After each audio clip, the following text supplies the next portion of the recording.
All right, it started. Okay, nice. Okay. So here with Zamari, I Yeah, guess one half of the Dan Vault, right? yeah, yeah. Yep. And we're going to attempt to do a ranking of the nine Steely Dan studio albums. A very hard ranking, Yeah, might I add. for real, yeah. And uh, I'm, and in case you guys don't know already, we're really big Steely Dan fans. Definitely my number one band. I don't think any other band actually comes that close. Yeah. And I don't know about you, but for me, when I first started watching ranking videos, people were like saying, "Oh, it's so hard to rank them. Like they're all so good." I was like, "No, okay, well, they're all saying that." And then I tried to do it. I'm like, "No, they're serious. Yeah, we're It's very hard, freaking hard." especially with a group where you love all of their albums. Yeah. I'm pretty sure we both agree that there's no bad or subpar Steely Dan album. So No, no. it's really And hard. Yeah, and as I've told you before, I would even say that there's not even a bad Steely Dan song. I don't even think. Exactly, Yeah, exactly. I agree. yeah. There's so I I did a thing for a bit where I would have random albums in my car and I would just pick them at random and listen to them like during my commute, and it's like I could listen to anyone all the way through and be like, yeah, that could be like my top three, in my top three or something. Yeah. Um, but yeah, so nine of them. We got our notes here. Did you want to go first? I mean, I guess I guess I'll just start. All right. So at number nine, I've got Can't Buy a Thrill, the debut album. So Wow. I mean, it's a really strong, debut, of course. And, we both agree on that. Like Yeah. this debut album is some people's you know, this is some people's best right here, their debut. And I clearly I don't think their debut is their best album. So, that really says something. Um, I mean, I love it. It's hard to kind of critique it when I love all of them. But I think this album was the first one that I really got into that kind of pushed my obsession, if you want to call it that. You know, I think Fire in the Hole was my favorite at first, and probably still is, maybe. Either Fire in the Hole or Heartbeat, Turn That Heartbeat Over Again. Mm, Yeah, Fire in the Hole and Dirty Work. Those were the two that I really started off on. And man, I played those all the time, you know. yeah. But yeah, it's a really great album, and the lyrics are pretty decent overall. I think that one line from Only a Fool Would Say That. What was it? Because I think we both agreed on it, like being a really good line. Uh, It was like it- uh, coming, I don't know, something seeing a you do man your on the nine to TV. five, drag Yeah, yourself home half alive, and then and there there on on the the screen, a screen. man with a dream. Yeah, Yeah. Oh it. my That really God. hits. Yeah. Yeah. And it's not like I can necessarily, relate to it really, because I mean, I don't have a job or anything, but it's still kind of, resonant. Like even with some of the reunion albums, like Negative Girl, for example, that's a song we both really like. I've never been through anything like that, but it's still, really hits. Hmm. But yeah, I love Can't Buy a Thrill. But something had to go at something had to go at number nine. So Yeah, I know. I know. It's the I guess the least best, as I yeah, guess yeah, the way I can put it. and I say this when I say this, take it with a grain of salt, but I put it at number nine, because I kind of feel like it's kind of thin, you know, Mm, kind of yeah, kind of thin for me compared to the other, Dan albums. But yeah, I think this is probably the only album up here that I'm certain, should be at the number nine spot. With a lot of the other albums, it's kind of, move around and, mhm. sometimes I feel this way, sometimes I feel that way. But yeah, I mean, something had to go at the bottom. Yeah, yeah. No, no. I think that's yeah. I can definitely see where you're coming from with that one. Yeah. Definitely the three different singers on it kind of makes it. I know other people in their ranking videos have said that kind of makes it like kind of off balance. I like the three different singers. Yeah, I think yeah, that that's the not even my variety's problem great. with the album. That's not even Yeah. my problem. I really like that, but Uh, okay, my number nine. Uh, man, I can oh imagine the views shucks. dropping after this. But my number nine is Pretzel Logic, 1974 Pretzel Logic.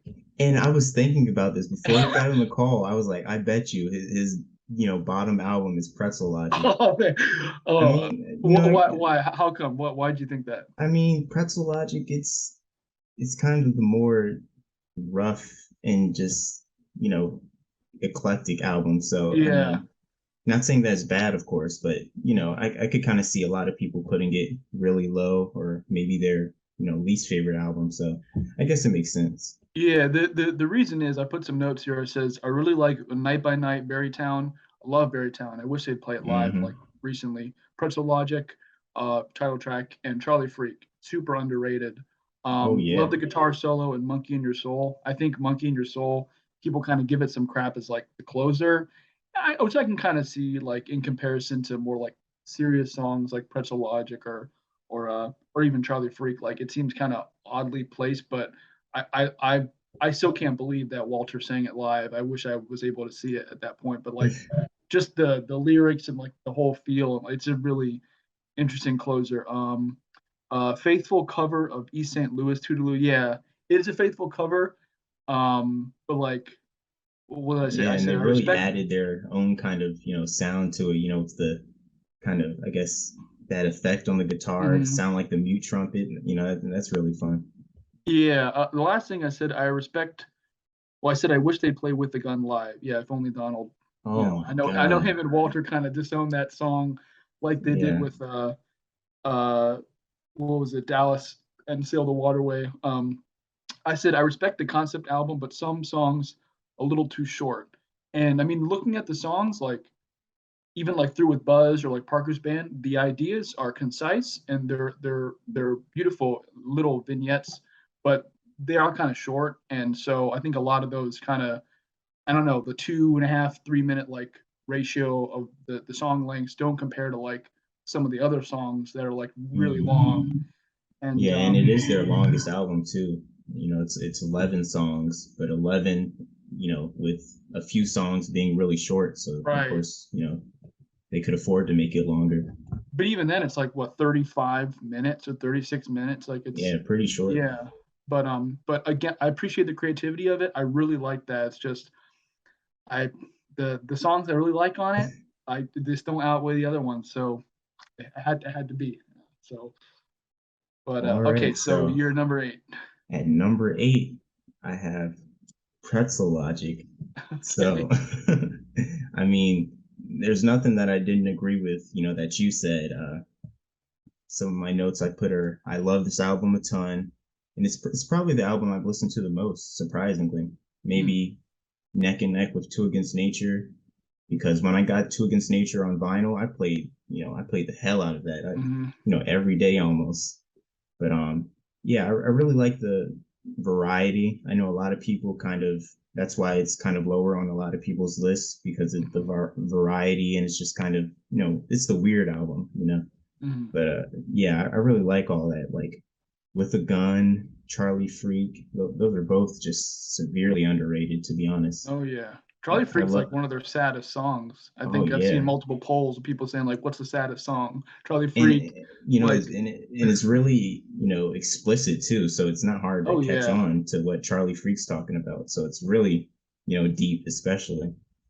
But oh yeah. oh yeah, and the title track, that's probably my top three or maybe top two on the album because I You're mean so it's just lucky a you got to fun. hear it live. I wish Yeah. I wish I could hear it live so bad. And Uh, your girl Carolyn sang the hell out of that part too. yeah. But yeah, And Pretzel Logic, I think that's probably in my top two songs on the album. The title track. mhm. Just the blues, it's really good. And I think Walter does the guitar solo, right? In the outro, yeah, I believe, yeah. Yeah, but I forget if he does it earlier, but yeah, the outro one where it's kind of like going like in circular. Yeah, he uh, does that one. but yeah, I mean, Um, who doesn't just love a punching blues? Just really good.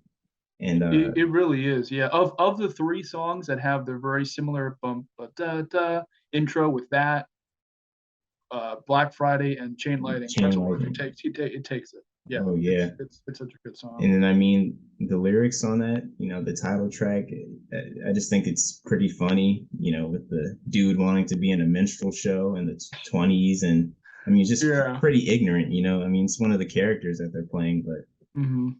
yeah, overall I really like the album, but once again this is another one that's kind of more thin, like Hmm. similar to Can't Buy a Thrill, so I think it's kind of cemented at number 8 for me. But yeah, overall, still a really good album. Hmm. Um, okay, my number 8 is Oh, Can't Buy a Thrill. oh wow. So we swapped them. Yeah, I guess we're just gonna keep going back and Yeah, forth. we swapped them. Pretty good. I love, what did I write? Love Do It Again. I mean, it's a hit, but it's like for a reason. I think it's just the start of their kind of career. A big opener. I think it's the longest song on the track, like 6 minutes. It's just such a great groove. Mm. Kings, really underrated. I wish Oh they'd play it yeah, live. people always talk about Elliot Randall's guitar solo on "Reeling in the Years," but on Kings, oh my Yeah, God, yeah, it rips. that's gritty. Yeah, Brooklyn knows a charmer. And as much as some people say that like David Palmer, I mean, I can't quote who says this, but like David Palmer has like a kind of not the right attitude. I think he really kills it on Brooklyn, and Yeah. I sometimes wonder why Brooklyn is not at the status of like Dirty Work in terms of his like songs. I think Brooklyn. I mean, it could just be because Dirty Work was like over, just played a lot, and but Hmm. Brooklyn is like, when I first heard that, I was like, man, this is like really something. And it's no offense to Donald, but I don't know if he could have been as smooth as David was in it. Oh And that's no, just, I think it fits it perfectly. Yeah. I mean, he sounds good on the demo. You've heard the Brooklyn demo, right? And Hmm. he Hmm. sounds good up there. But I mean, overall, David, his voice is smooth. That's his kind of thing. Hmm. Yeah, and Turn That Heartbeat Over Again. Really love that. I put it at number 8. I'm talking about how much I love these songs. Definitely my favorite on the track, which Only a Fool. It's so underrated. It's like Yeah, it's man.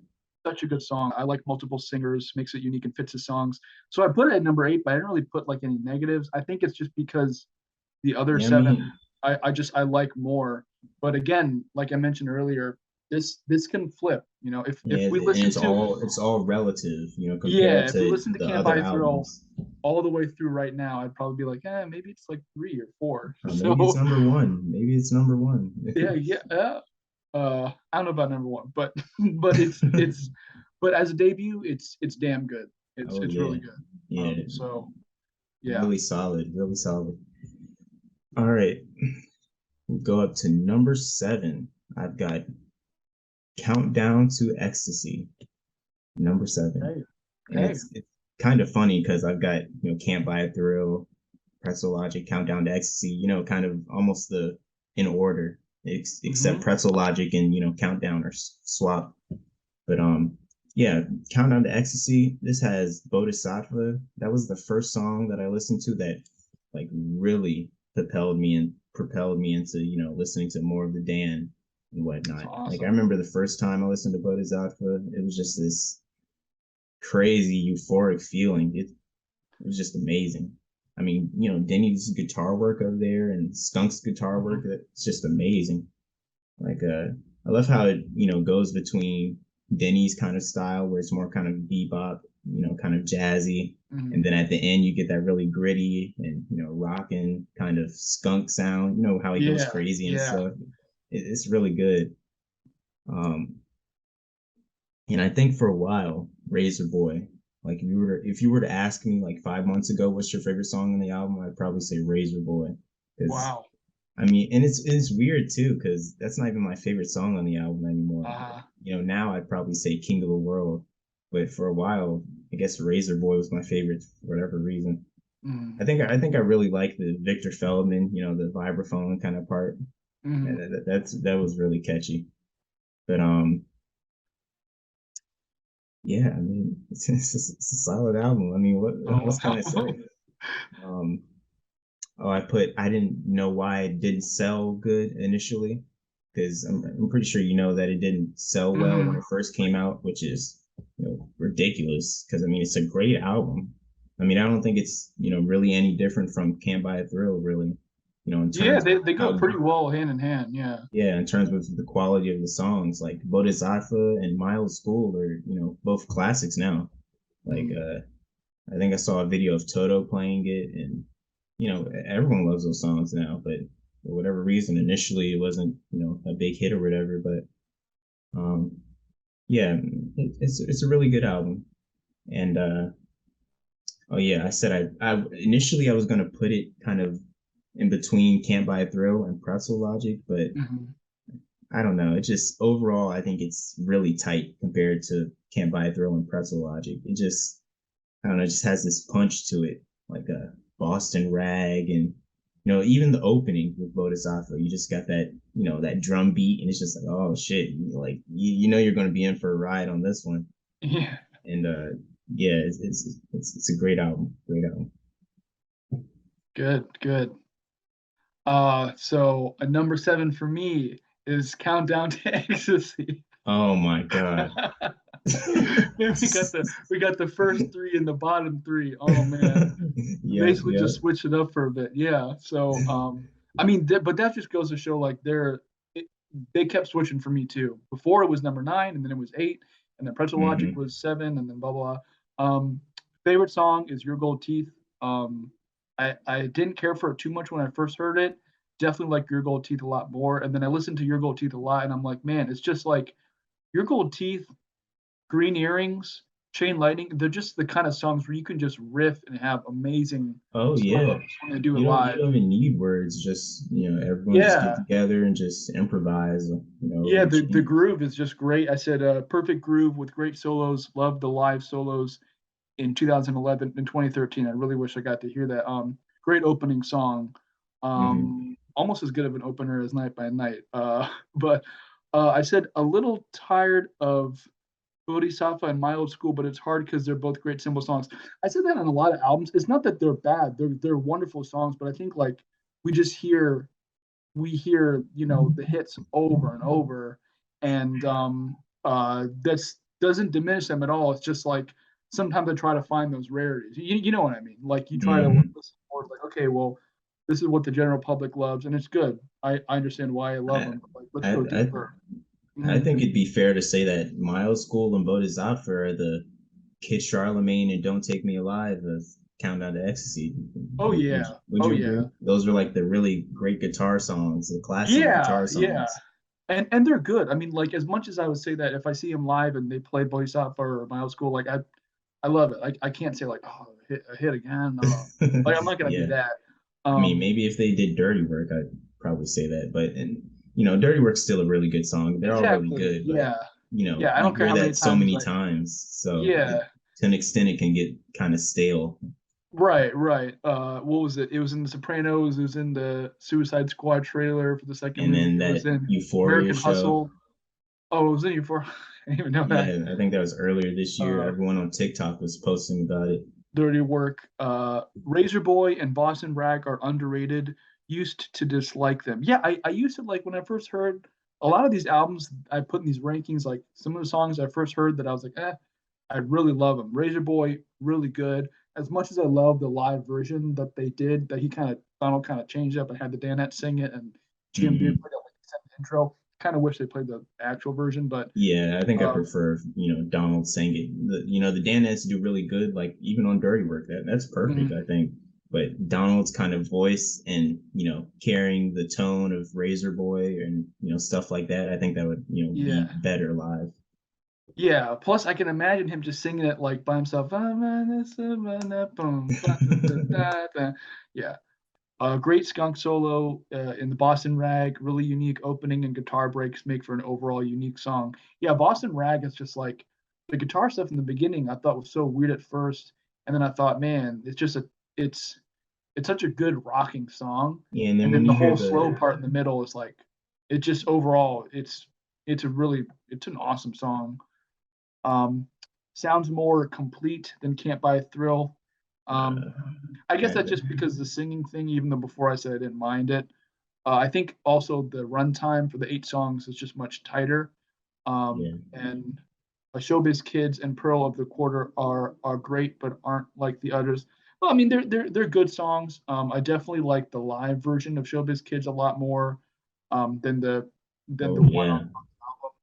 And then But like I've come to like it a lot more. that extended horn part that they add to Showbiz Kids, like Yeah, when they're done with the regular part, it's real funky.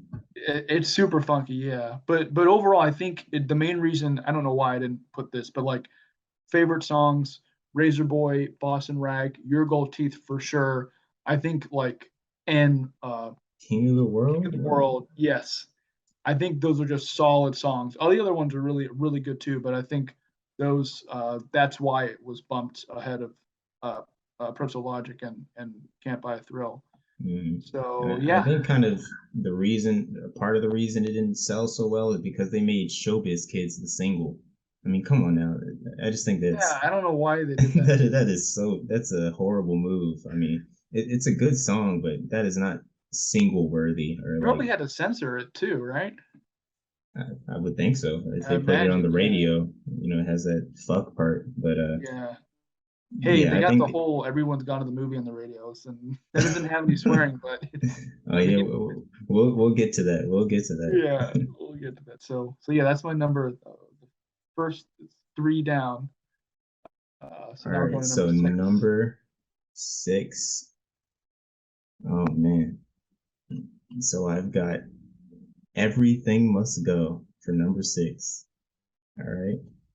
Overall, I think I already know you agree on this. It's overrated as hell. I mean, come on now. It's severely, underrated. You Underrated, know, yes, yes. um, I think overall the younger fans are more accepting of it, but I still think, between, the older fans and, the younger generation, it's still underrated, Hmm. very underrated. Particularly compared to Two Against Nature, it's really underrated. Like Hmm. the gap they put in between those two is really large, but for me, I like them, pretty much the same almost. But yeah, it's a really tight album. All the grooves are really great. Um, I think off the top of my head, Green Book and Lunch with Gino would probably be my favorites. Mm. At, at least now at this point, because initially I think Last Small was my favorite, and Things I Missed the Most were my favorites. But Green Book and Lunch with Gina are just really good. I mean, they're so quick and just groovy and just oh man, like Lunch with Gina, that chorus, oh, it's like a virus. It's just so Uh-huh. good and man, but yeah, and it's weird because the title "Everything Must Go." I always think about it. I'm like, did they know this was their last album, or was it a coincidence? Mm. Like, I think we've talked about this, but I think it's kind of a coincidence. But at the same time, I'm pretty sure they probably might have wanted this to be their last album. I mean, what do you think? Well, Donald said, I think with the Paul Schaefer interview, he said that he wanted to do more with Walter. He was asking Walter, "Hey, Yeah, you want yeah, to write such and such?" And Walter's like, "Yeah, but he said, and then he speculated that probably it was like a lot of, I mean, obviously it's a lot of work to make these albums and kind of not that they have to live up to the Dan name or the sound or yeah. whatever, but And it's a then lot of work to do it, and I think that Walter's sickness too. yeah, yeah. And they were touring a lot more and whatever, and so and hey, if that happened, we might not have gotten Morph the Cat, or we might have gotten something else for the end of the Night Fly trilogy. Would I have wanted a 10th Dan album over Morph the Cat? I mean, I can't say. I think Morph the Cat is a pretty good is a pretty good representation of where the sound was going to go, even though Oh that's yeah, Donald's solo album. I think Two Against Nature was like so different from what was happening at the time, and then Everything Must Go kind of pushed it further, and like Morph the Cat pushed it a little further. So I think it was somewhat similar to what we could have gotten. But that being said, I think it as much as I hate to say this, I think like Everything Must Go. It's a good kind of like we said what we wanted to say. Um, you know, obviously they knew in some kind of like painful way that the reunion albums were not the same as the other stuff. It was other music. I think, as Donald said in the one interview, I forgot, I posted it or whatever. Um, I I love that. I know we love that, but I know it's not for everybody. So they must have felt that, and they're like, okay, it's Yeah, it but is it's what it it's so is. good as a send off. Like It really is. Yeah. you got Last Mall, which is about the end of the world and just the end Yeah. of times are coming. Things I miss the most, where it's just this reflection on things you miss the most. Hmm. Um, Everything Must Go, the title track, going out of business, and then it's Yeah. just perfect. It's perfect. It really is. It's a great album. Yeah. Uh. But yeah, initially, and you know this, I'm pretty sure a lot of the people that follow me on the Dealing Stan Instagram, know that a while ago I didn't like either of the reunion albums at all. Me either. Um, Yeah. Slowly I warmed up to it, and Everything Must Go was actually the first one that I warmed up to. I think it was Slang of Ages. Yeah, I think that was the first song that I really liked. I was Mhm. like, wow, this is really nice. And then I think Everything Must Go came, and then before you know it, it was the whole album. But yeah, I think it's overall the concept of it is really good. I mean, the cover, you got the dude with the watches and the briefcase or whatever, and it's Mhm. he's selling things. Everything Must Go, and Yeah. yeah, it's really tight. And then you can't forget the iconic Cab Confessions video. I mean, come on. No, no. Yeah, it's That whole awesome. video is a meme in itself. Yeah, I mean it's no Sony Studios with Two Against Nature. I would Oh, have loved oh that no. with Camp by Throat with Everything Must Go, but in itself it's a gem. It really is. Hmm. Hmm. So And uh I think this is where it starts getting more fluid in terms of my rankings, where it's like, mhm. maybe next week I wouldn't put Everything Must Go at 6, you know, Right. but 9, 8, 7, yeah, 9, 8, and 7 are pretty solid in terms of where they're going to be on my Mhm. ranking maybe a year from now. So, Mhm. yeah, Guess what my number 6 is? Everything Must Go. Everything Must Go. Oh my God. Dude, Oh, wow. Everything Must Go. And it was solidly there. Yeah, Oh, wow.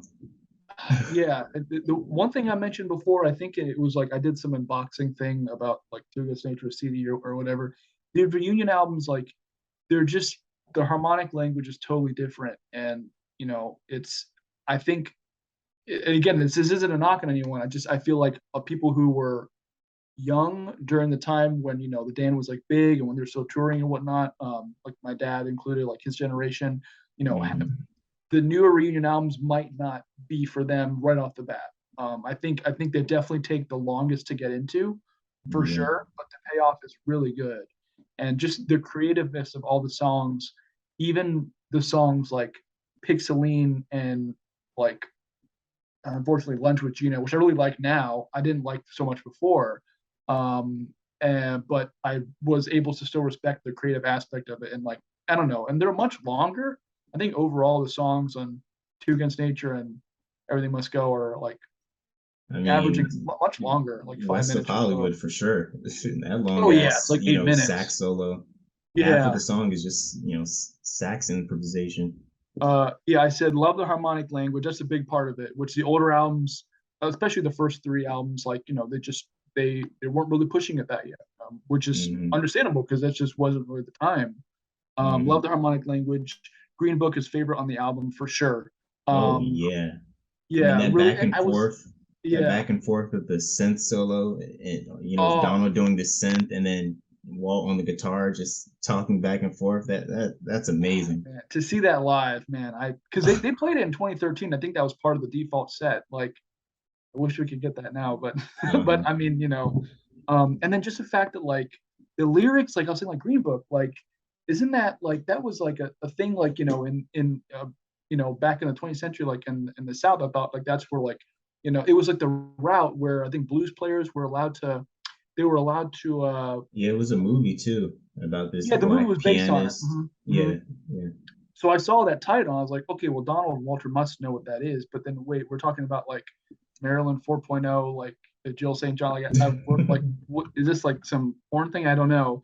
I mean, apparently it's supposed to be, yeah, this kind of virtual love. Yeah, That's what Donald says. I think when yeah, he played it live one time, he was like, "Here's a song about virtual love." It's about virtual love, ladies and gentlemen. And yeah, then, yeah. he went into it. Yeah, it was definitely my favorite on the track. That and Things I Miss the Most, which also took a while to get into. Yes, Mhm. took the longest to get into, but payoff is great. Yeah, Things I Miss the Most was boring at first. Blues Beach too happy. Slang of Age is weird. Lunch with Gina guitar was annoying, but eventually fell in love with them. Yeah, eventually it's yeah, and the title track too. When I first heard the opening, I was like, oh man, this is like this is insane. And then they had like the kind of down Yeah, tempo feel. I just thought, oh, went it's into kind of that. anticlimactic, but I was like, no, it's appropriate. It's good, and the lyrics are you know uh Steely hilarious Dan. They're as very always. Steely Dan. Yes, they really are. So yeah, that was my number 6. This is wild, though, how similar our lists are. Yeah, Oh my yeah, God.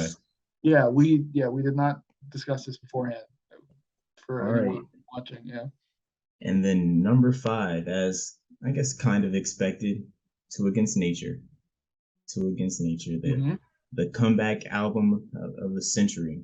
At the Yep. turn of the century, they came with this really sharp and bodacious album.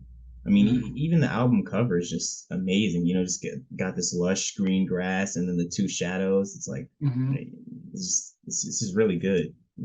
It's like two old uncles that you haven't seen in years. We're Uncle Wally and Uncle Don. Um, but yeah, this is as I said with both of the reunion albums, it's kind of, it takes a while to get into. Like initially, I didn't really like it, and actually, Gaslighting Abby was my favorite on the album at first, but you know, now I think the holy trinity on the album for me is Almost Gothic, Negative Girl, and West of Hollywood. Those are just the three best on the album. It's just all three of them are just so perfect. I Hmm. mean, all the songs I think are fairly perfect, really. In terms of the lyrics and the musicality, the different rhythms. Even though all the songs are really rhythm based and groove based, they sound very unique and just different from each other. Hmm. You know, and I think Two Against Nature is probably in top three or the top two of albums with the most, I guess, resonant lyrics for me, at least. Hmm. you know, Hmm. um, like when I listen to Two Against Nature and Everything Must Go, the lyrics, for some reason, I think it's just how their style developed, evolved over time. I just think it's really perfect for me. Like the 70s discography, a lot of that, I like a lot of the lyrics and, different excerpts and whatnot. But for the most part, Two Against Nature has some of my favorite, lyrics ever. Like West of Hollywood, that's just a amazing kind of, I guess, breakup song, or kind of the Hmm. trials and tribulations of a relationship. And it's I just love it. Like even when he says that, how does it go? Like something over the crest. I don't know why I can't think of the lyrics right now, but yeah, it's like something over the crest of Hollywood. How does the chorus go? It It's says like, yeah, and I I'm way had deep into nothing special, riding the crest of a Crest wave, of a Wave. breaking just west of Hollywood. You Yeah. know how he goes high with that? That really, fits perfectly. Riding the crest, and it gets Yes, high and then yes. goes back You're down. right. I really like how he does that. I never And then really noticed that. Wow. mhm. And then Negative Girl. I know we both love that song, of course. It's so It's just underrated. They need to play it such live. it's such a Yeah. vibe too. It's You got the vibraphone and just the whole atmosphere is really kind of mystical and just hmm this girl must really be something really negative. But yeah, and then I think out of all of them, Almost Gothic is probably my favorite. Like even when I first heard it, I didn't really like it initially when I first tried to get into the album, but I could tell that I probably really like it later on. It was weird. Like I didn't initially like it, but I could tell that I would eventually like it. Mhm.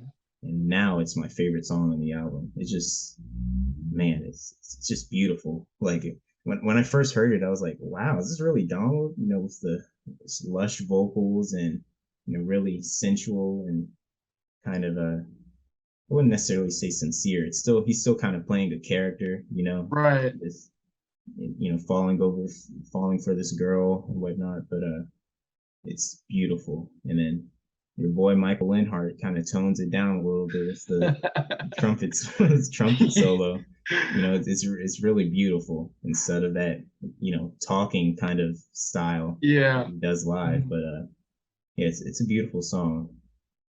Um, yeah, I put Abby was my favorite at first. Yeah, yeah, I love it. I think it fits perfectly in the middle for me out of all the Middle, yeah. albums. At number 5. You're killing me, man. Oh my god! Don't tell me. Guess Don't what my tell. number 5 is? Oh my god. Number 5 is Two Against Nature. Yes. Um, same thing as I said with Everything Must Go. Love the harmonies.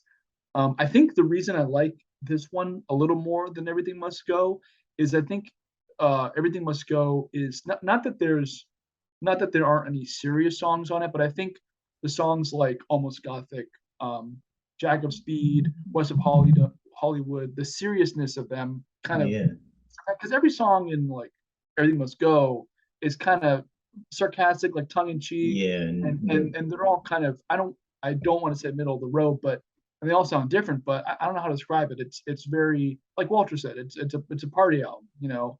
Two and it Against has Nature these has yeah. really kind of extreme kind of characters. You Mhm. know, just the whole situation in Last Mall. The psychotic girl and Lunch with Gina, and yeah. Yeah, and Two Against Nature has that too. I mean, it has a typical Hmm. gaslighting Abby is like what that's about. You And then I know, mean, Cousin Dupree. I mean, come on now. Dupree. It's got all the uh, different like aspects of relationship. You know, like and kind of the trope about older like pervy dude going after like Janie Runaway or whatever. But that being Hmm. said, all those songs sound very different.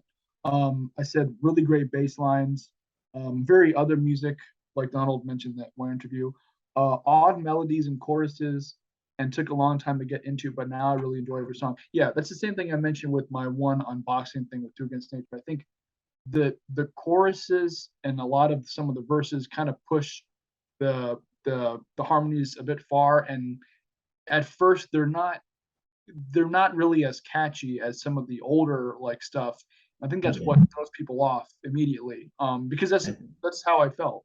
yeah, I And think I think the most standout in terms of the choruses is Negative Girl for me. I just I like it. It's a good chorus, but it just I don't know. I Even now I've always thought it kind of didn't fit exactly. I don't know. It's just yeah, kind of weird. yeah, maybe that's why he doesn't play it live. He doesn't want to sing the chorus.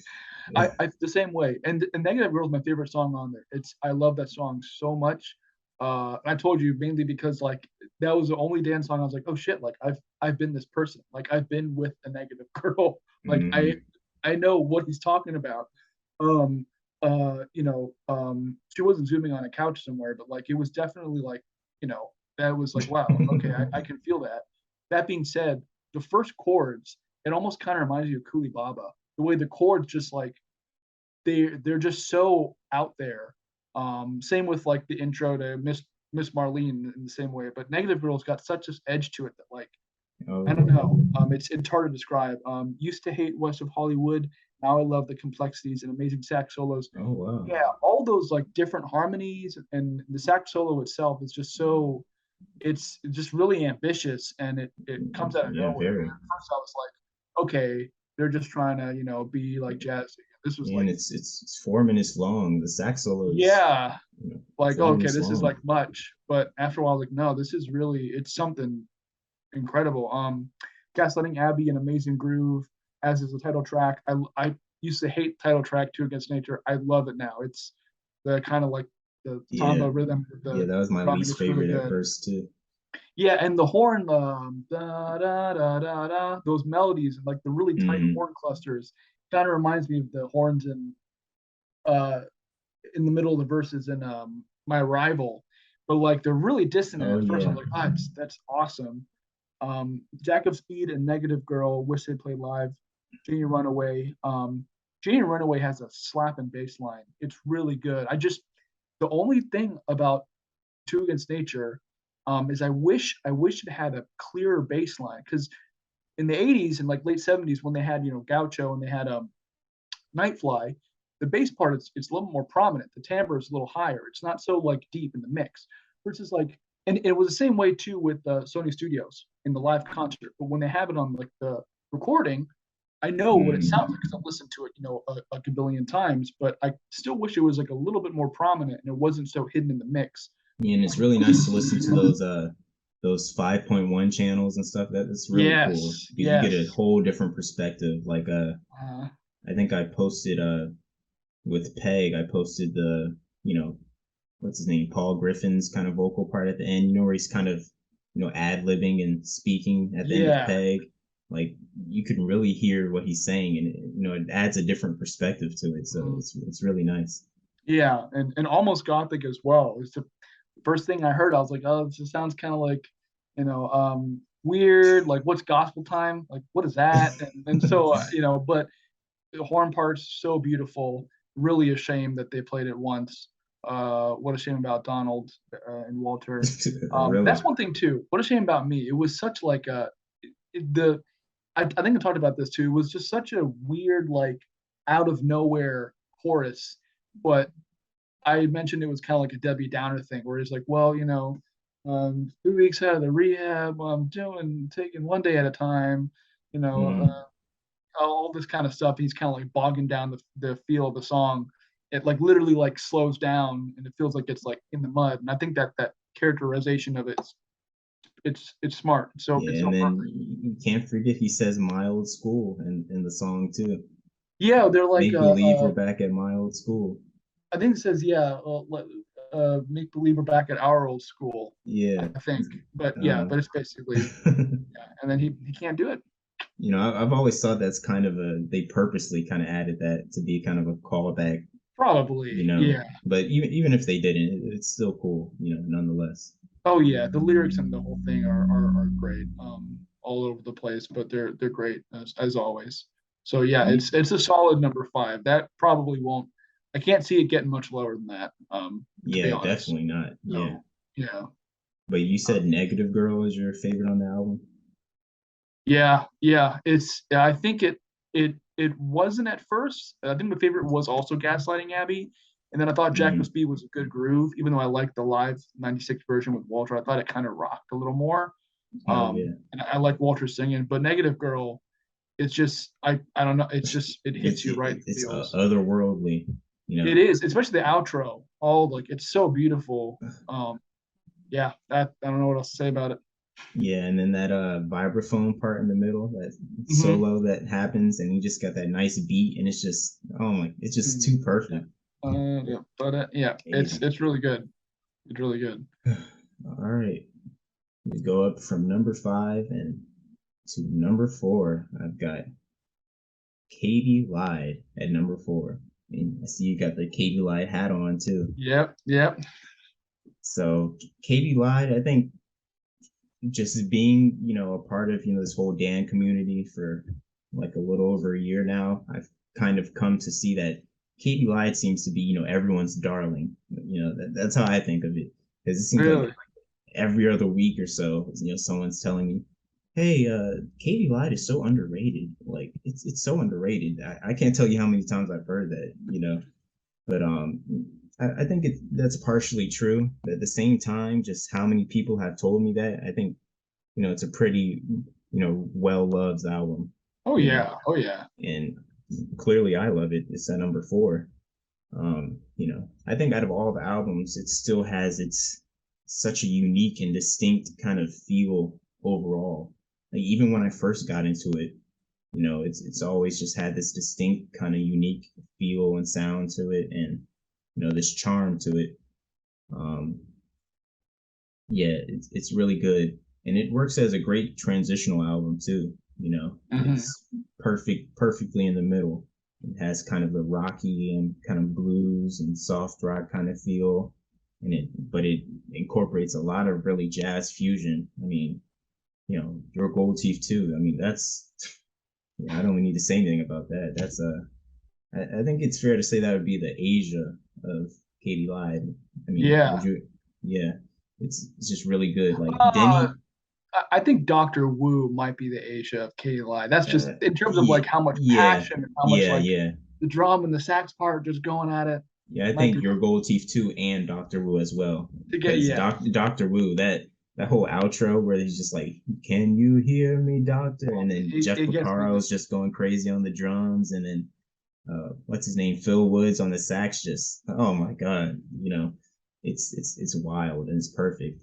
And I think with Doctor Wu, I don't think I've ever felt more sympathy for a drug addict than when I listen to Yeah. Doctor Wu. It Yeah. really has a great way of conveying the withdrawal and kind of longing for heroin or whatever the drug is in this case.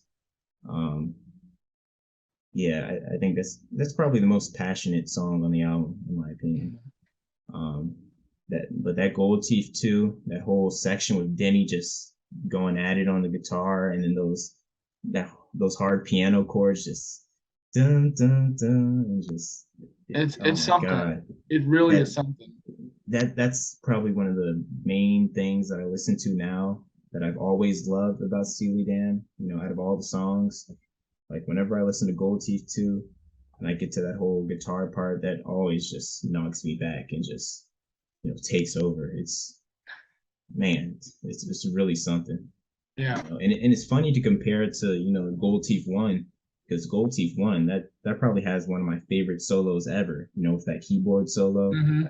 I don't know. I just love You're that. still learning it, That's right? Or you're playing it? I dropped that a while ago. Dropped it. Yeah, It's hard. It's hard. It's not easy. yeah, Yeah. yeah. But I mean, you can do it. Yeah. I hate that Donald kind of, uh, I hate that he kind of looks down upon his playing, because his playing is really good. I mean, Oh that whole yeah. Gold Teeth 1 keyboard solo, like I was saying, that's really good.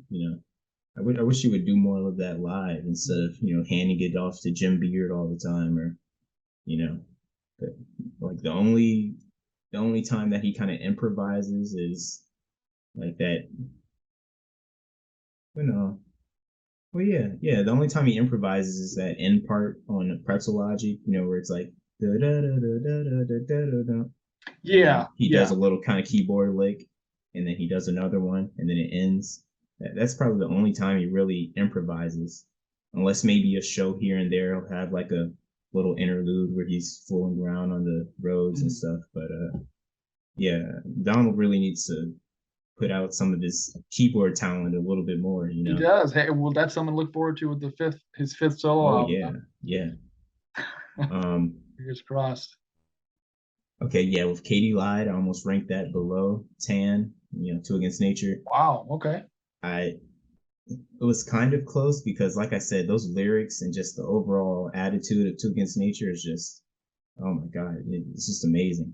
Mm-hmm. But Katie Lied has always been, the sweetheart out of all the albums for It's me. a sweetheart. Yeah. Yeah, I just love it. I mean, oh wait, hold up. I know, yeah, just Doctor Wu. Yeah, Doctor Wu and Gold Teeth 2. Those are, without a doubt, my favorite on the album. Favorite, yeah. And I think I would say the most underrated is Throwback the Little Ones. Oh, yes. 100% agree. That whole feel, and then even that outro with the piano, I think that's Michael Mardian or someone, you know what I mean? At the end of Throwback the Little Ones. And Larry does the guitar solo right on that one. I think that's Elliot Randall that does the guitar solo on Throwback the Little Ones. Okay. I thought it was okay. Maybe I'm I'm pretty sure it's Elliot Randall, but whoever it is, it's amazing. How it kind of changes the sound when it gets to the guitar solo. It just has a different feel, and then you got those. I think it's kind of synth horns that are going on that part. It's just I love it. It's a great ender. It's a really good album ender. Yeah. So Katie Lied, pretty solid at number 4. Pretty solid I number would 4. I would say, yeah, pretty solid at number 4. You know, just amazing album. Always been one of my favorites. Good. I think it says we got 7 minutes. I'm gonna try to get my 4 in, and then we can, I guess, start another Zoom thing, right? Do you think you can squeeze? Four. Oh, you mean number? Okay, yeah, okay. Yeah, Yeah, yeah, not the rest of my. Yeah, yeah, I was I'm about trying to to get like say. my number 4 in. Yeah.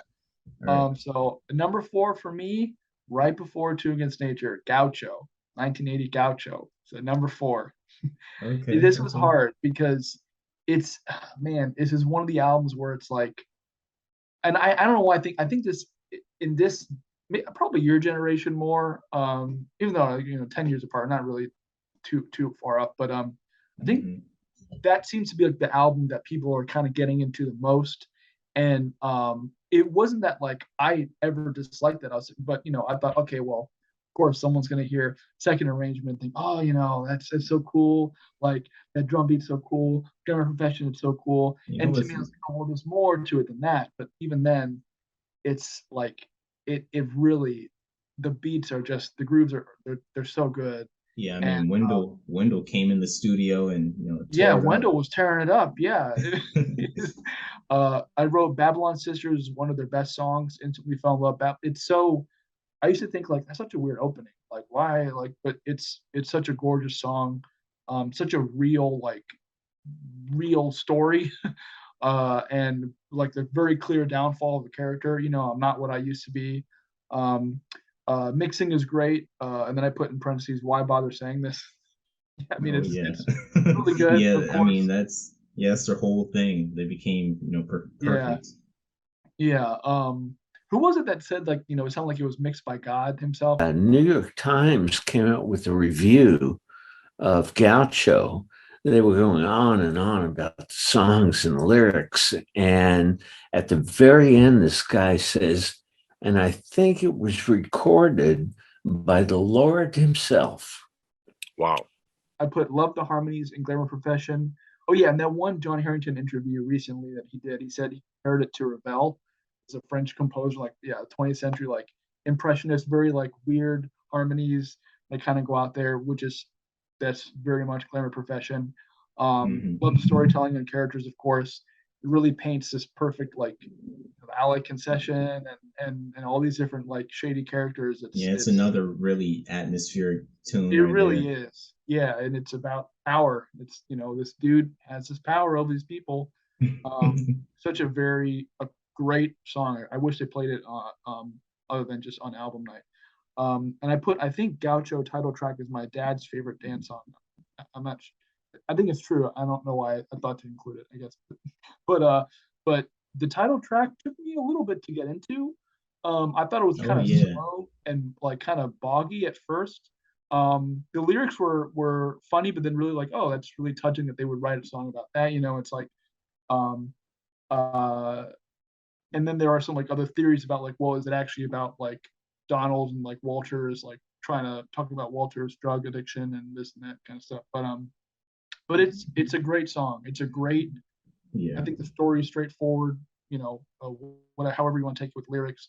Wonderful song. The ending chords are just so like ethereal. It's something else. Uh, and I put Hey 19, a little tired of hearing the hits, but it's a great song. Yeah, I mean, again, it's just because they play all the hits, but the second they do it, I can't help but groove along. Hey 19, it actually might be my least favorite on the album though.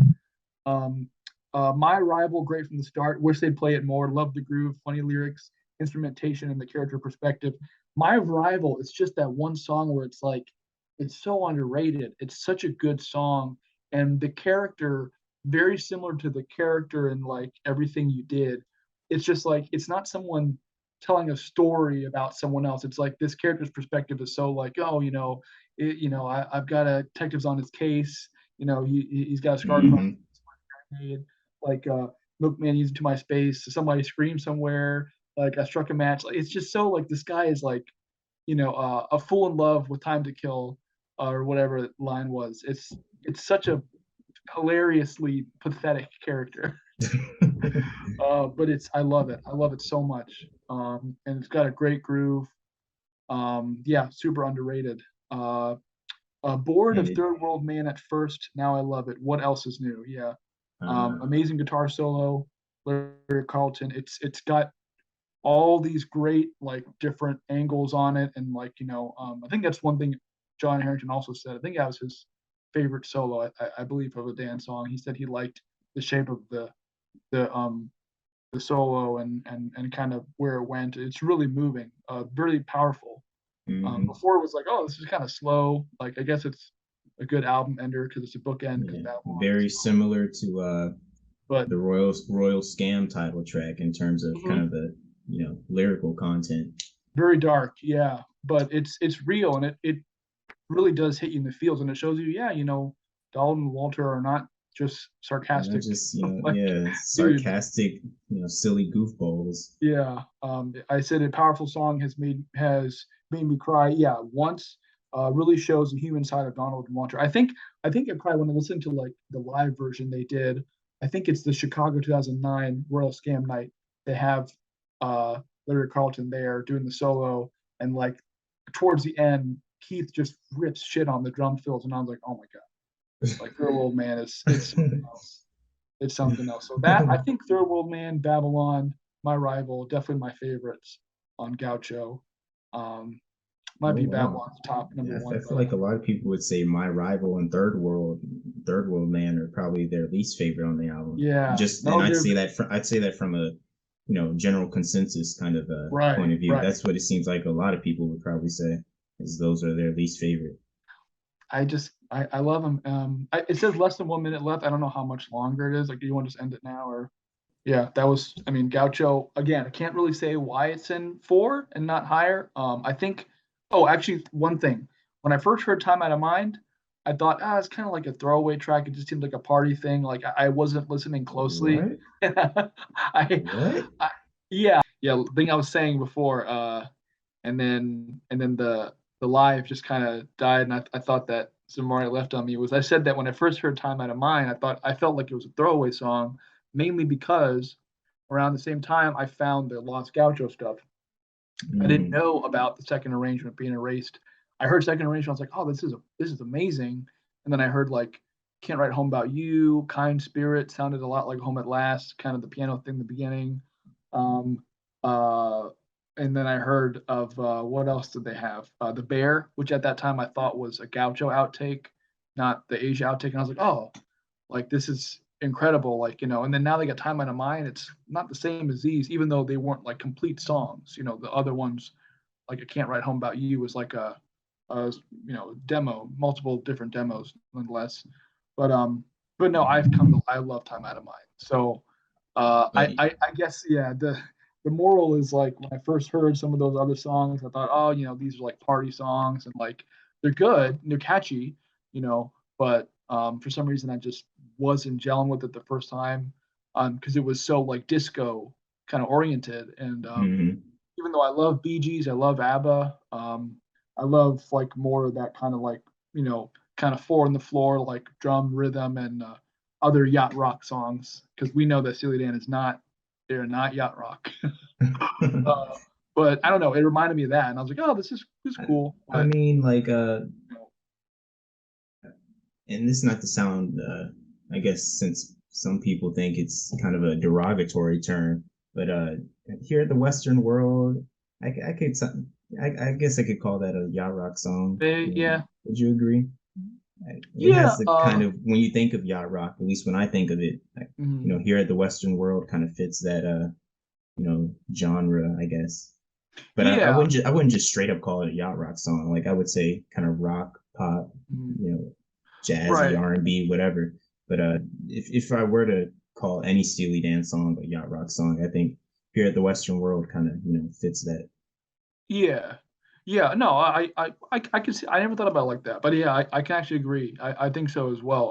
Some of those middle songs, could fall into the category. I don't think for one, I don't really care about labels that much. Like yacht rock this and that. But I know that like some people, it's like very taboo to say. Oh The yeah. reason I would not call it is just because I think their sound the sound overall from '72 to 2003 just varies so much even just like the 8 years that they have, per seven albums, that like it just sounds so different than any other like yacht rock stuff, that I would just, it'd be hard for me to like categorize it as that if I were going to categorize it. But you're right. Some of the middle Yeah, songs could definitely, I could hear it. Yeah. yeah, and Yeah. I remember I was riding with my godfather, the one and only, who showed me Steely Dan. Introduced me and took me to the concert. We all got that Last one person. Yeah, yeah, Yeah. that one older relative that Uh-huh. introduced you to the world.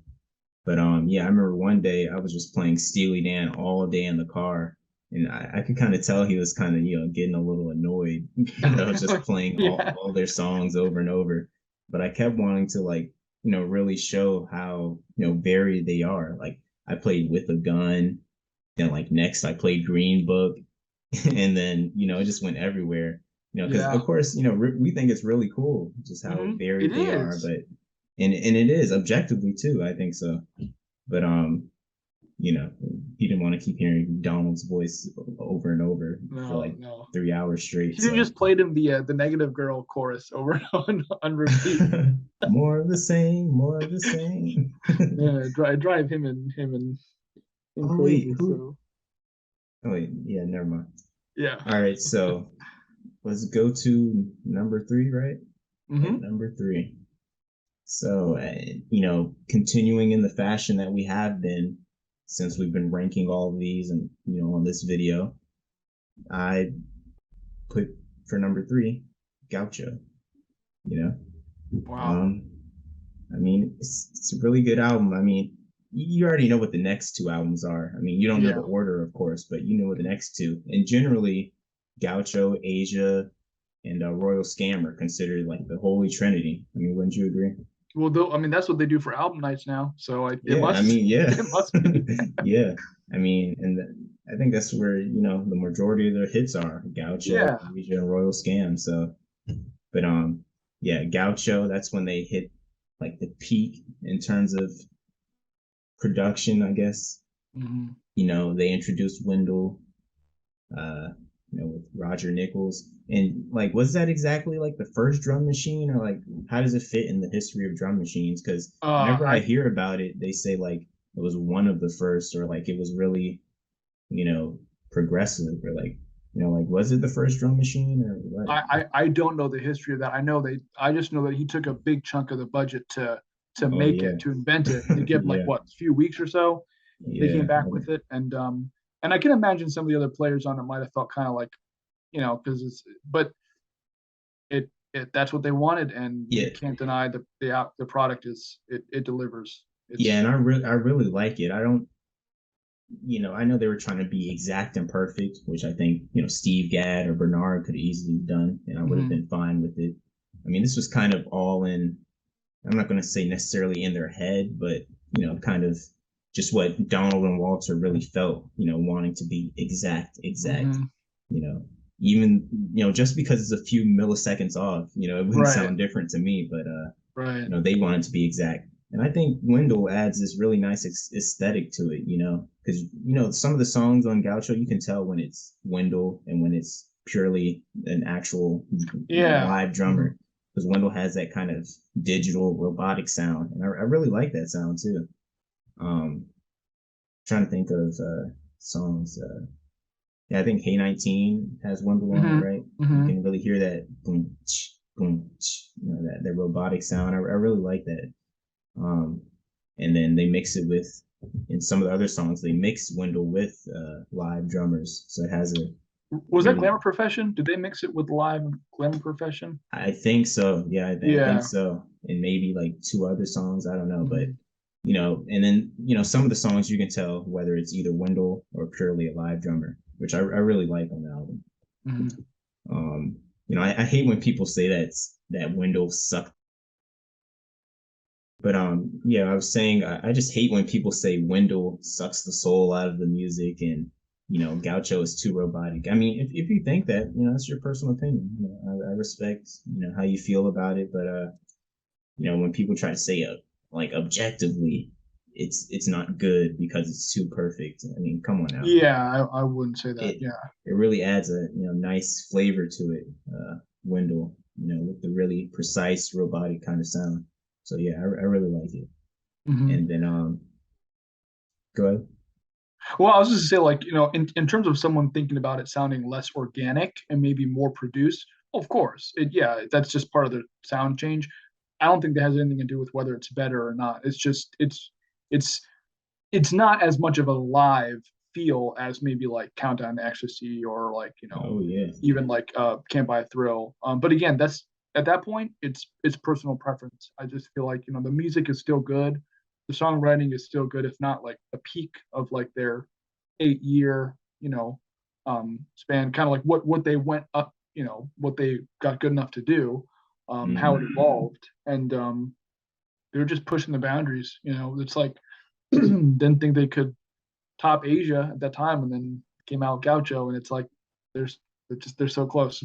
They really Yeah, and are. I think it's kind of a mix. Gaucho is kind of a mix between their more melodic and more Mhm. uh you know melodic kind of sound with their 70s albums, and it's kind Mhm. of a mix with their future stuff where it's almost purely groove and rhythm based. Um, it's not fully purely groove and rhythm based yet, but you could tell that you can see how it kind of evolved Yeah. into Kamakiriad. I think that's the Mhm. definitive album that marked where it was just, it was all about groove. And I think even in an interview, Donald was like, I think this was like 1992 or 93. He was like, yeah, I'm more into rhythm and over melody now, Mhm. and that makes sense. I mean, you listen to Kamakiriad and Forward, they're all just rhythm, groove. That's what it's all about at the bottom line. Yeah, And especially with Two Against Nature. Yeah. yeah, I'm perfectly fine with that too. It sounds great. But yeah, I think Gaucho is a great mix between the two, rhythm and melody. Mhm. That's why it's a great party record. It has that just nice beat overall, and then you got Glamour Profession. That's the disco song. I mean, come It on. is. It is. At the height of disco too. Well, no, Mhm. probably like the fall kind of, maybe when it was going out of fashion. This Ye- 1980, so Yeah, so it was still 70s. I think it was like kind of tail end of it, and yeah, that was kind yeah. of their take on it. But yeah, it's really it's a bop. It really bops. Uh, Babylon Sisters. That was the one song I didn't. Well, not the one song on Gaucho, but it was one of the songs that I didn't initially like. Like when I yeah. first listened to it, this was when I first ever listened to Gaucho. I started the album from the beginning, and I really did not feel Babylon Sisters at all. No. And it's weird to think because it's such a good song. I mean, I don't know what I didn't like about it. Well, the I, subject matter is pretty dark, and it's a little depressing. I mean, it's I a mean, very yeah. weird for an opener, but I think it sets the tone pretty well for the whole album. Um, Yeah, and I think it's a great opener too. It's just that whole intro keyboard. I think that's Victor Feldman or someone, but mm, it's just so like, oh shucks. It just sets this mood for the whole album. yeah, And then it gets into these kind of seedy and kind of snaky lyrics. Orgies and drugs and etc. It's a great atmosphere. I it think this is really is. one of the best atmospheres of any of the albums, to be Hmm. honest. That's probably a part of why I ranked it at number three, in the top three, because of the whole atmosphere, just the, you know, drug, sex, and rock and roll, basically. It's very Kind of like like, hot, like air in like the LA like at night. yeah, Just kind of being. this was their LA album right here. Hmm. If you were to say any album was, um, Third World Man, amazing closer. Probably one of their, maybe their best closer. Well, no, Yeah. up there, one of their top best closers. Because I Hmm. mean, you just got that whole da da da da da da Yeah. and it's just really, you know, spooky almost. And then the lyrics are, as you were saying, it's really sad. I've never cried to it, but I've teared up a few times. A little bit. I could kind of feel the tears welling up because it's beautiful, and it doesn't have that many lyrics either. But No. those I think like two or three excerpts where Hmm. it's this kind of poetic explanation. It's really touching. It says enough. It says Yeah, what it it has to say. says a Yeah. lot with Hmm. like what's the line? I saw the fireworks. I believe that I was dreaming till the neighbors came out screaming. I mean, man, oh my God, that's really It's profound. PTSD it's not yeah, that's another one of the examples, man. It can be sarcastic and funny. You can have your cousin Dupree's, you can have your everyone's And got a news, but bus driver is a fruitcake. uh, It's I, still recording. is still recording? Yeah, I don't know why. Oh yeah, it's great. It's yeah, when it comes down to it, Third World Man, it hits you. It's they're not messing around. They're not. Uh, But yeah, Third World Man, very poignant. Beautiful, amazing closer. Like I said, one of their top best closers, and just overall a really great song. I mm, mean, the guitar work. I think it's Larry Carlton, right? yes, That's, solo. Yeah. that's just beautiful. It's really atmospheric. I've never liked it necessarily as a guitar solo on its own, but overall, just the atmosphere that it creates, I really like. In tandem with the rest of the instruments in the song, it's really great at invoking the feeling of, kind of doom and just really dreary. That overall feel. It really does great at that. Um, it's also one of Donald's great, vocal takes, I think, on the album. Mm, I think Babylon Sisters, Third World Man, and Gaucho are my favorite vocal, deliveries that he does. I mean, Third World Man, he just has this, he has that classic kind of Donald, you know, sound. It's just a lot of inflections, and it swells, and the you know, sneer. Yeah. yeah, it goes everywhere. Like, on Babylon Sisters, he really conveys that feeling of, just this loser kind of guy, and just roaming the streets and doing whatever. And his Hmm. friends are telling him, like, you can't keep doing this, man. And he's Yeah. Don't go for that cotton candy. Don't don't do go it. for that. Yep. That's probably one of my favorite parts on Babylon. That whole It's cotton candy part. That's a great line. yeah. It's really yeah. Um, and then yeah, Gaucho. That whole vocal delivery. That's amazing. I mean, Hmm. particularly the how does that part go? It's like you're a nasty schoolboy, and like the grit he puts in that line. I really like that. And then you got that guitar solo at the end. It's really confident and really bold, and a great ending. Well, It was yeah. That's Walter, right? I think he's playing in unison with the everyone else. Da da da da da da da da. Da da da da da da da da. Bum, yeah, and bum, he kind of goes off bum. track a little bit. Mhm. Almost like Josie. You know how he does on the Josie Yeah, guitar solo. yep. Um, And definitely that big hit, da da da, bum, bum, that chord. yeah, that Ooh, final, yeah, imagine hearing it's it live, man. All you viewers who have heard Gaucho live, oh my I can't God, imagine that. lucky, very lucky. Very lucky, very lucky. Yeah, I'm shocked he does not perform it more on the non-album nights. But But yeah, Gaucho, amazing atmosphere, mhm. great album. You know, to an extent, I think I didn't want to put Gaucho up here in the top three because it seems kind of, I guess, cliche. That's probably Yeah, everyone's top three: Gaucho, Royal Scam, and Asia. But at the same time, I'm like, forget it. I love the album, and it it's it good. deserve it deserves number three, really. Yeah, it does. It does. It's just great. It's great. Mhm. Good. Is that everything? Yeah. Yeah, yeah, yeah. No, yeah, no, it's good. Yeah, actually, 4 and 3 Gaucho. That's very close. My number three is Asia. It's number three. Ah, oh wow. I put always top three of my 9 albums. All I can't.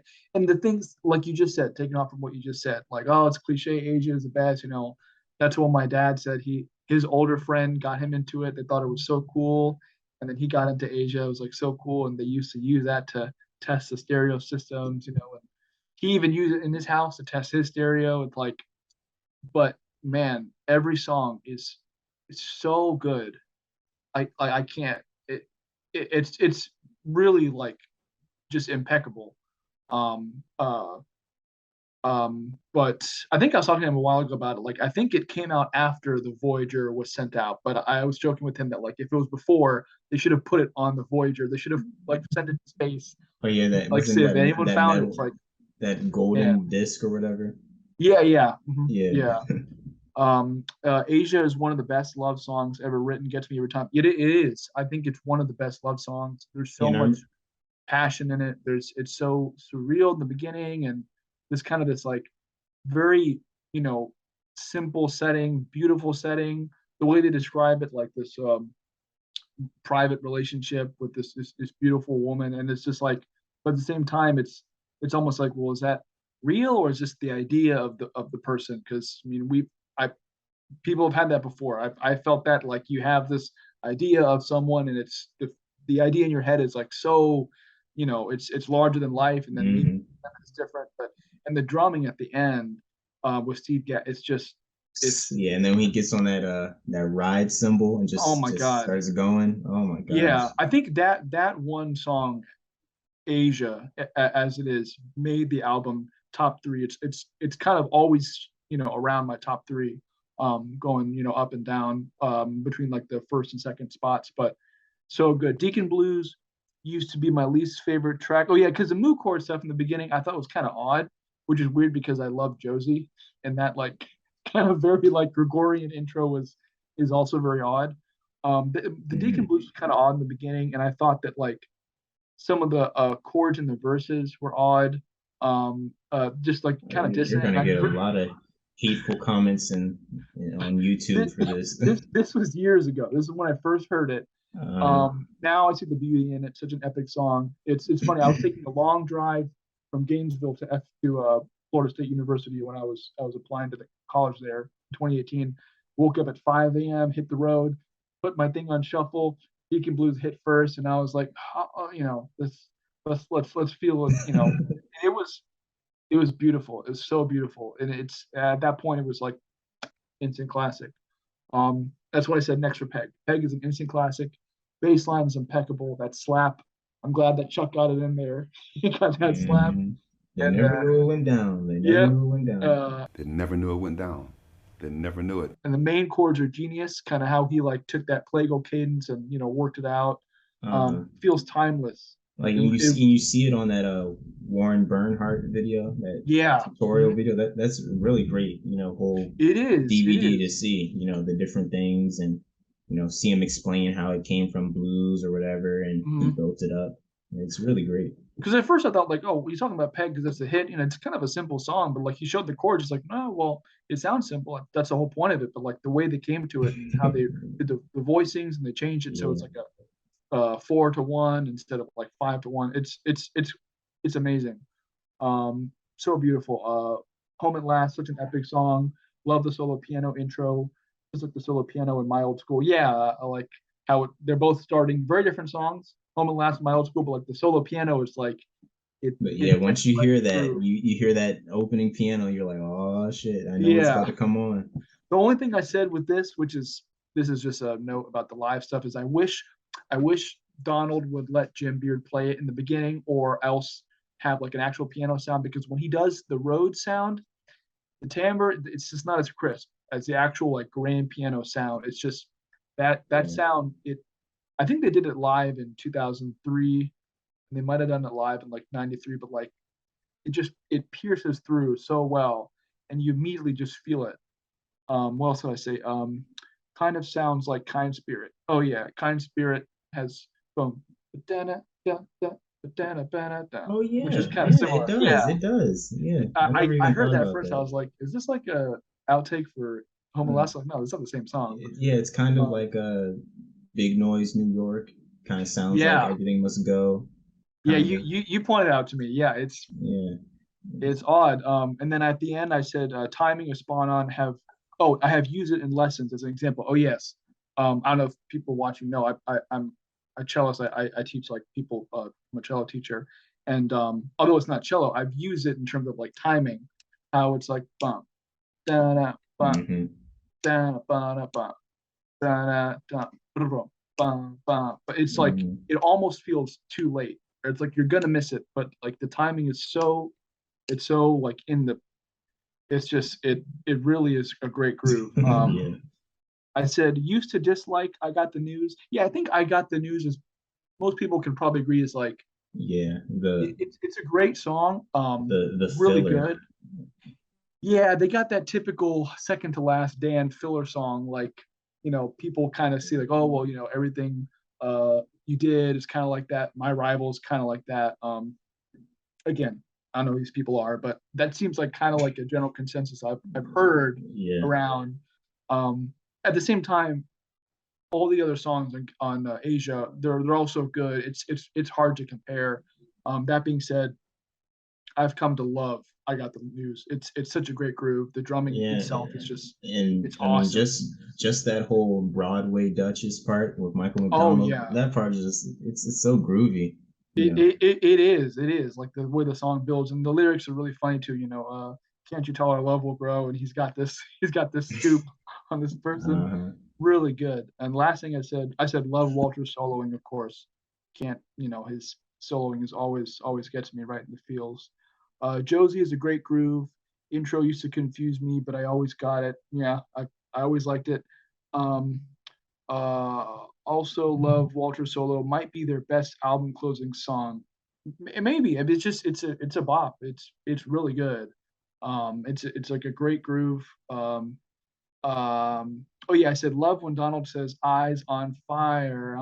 Yeah, when he sings that line, praise like a Roman with their eyes on fire. It like the Yeah, way he tapers it, it's perfect.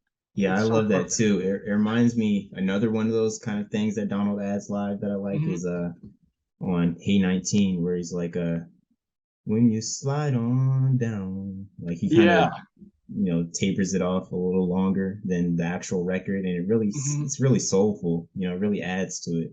Yeah, which is was one of the main things where it's like other people.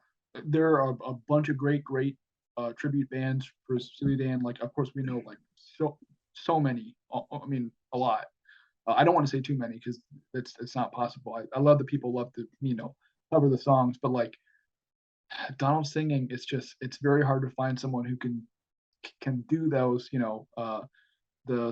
of diphthongs and like make the all the Yeah, and it's just a vowels really just brief. like he does. It's just a Yeah, really brief part too. It's not anything crazy, but it's yeah, but it's just perfect, just he perfect. knows what he wants. Yeah, and he really gets it. So yeah, I mean Asia, it's again top three. It keeps cycling through. It's such a good it's such a good album. It could be my number one. I think it was in the very beginning. But All time yeah, classic. it Yeah, is. and I guess it's really great that a lot of people consider it one of their top three favorite Dan albums, and it was Mhm, also their most commercially successful as well. So I mean, mhm, that's great.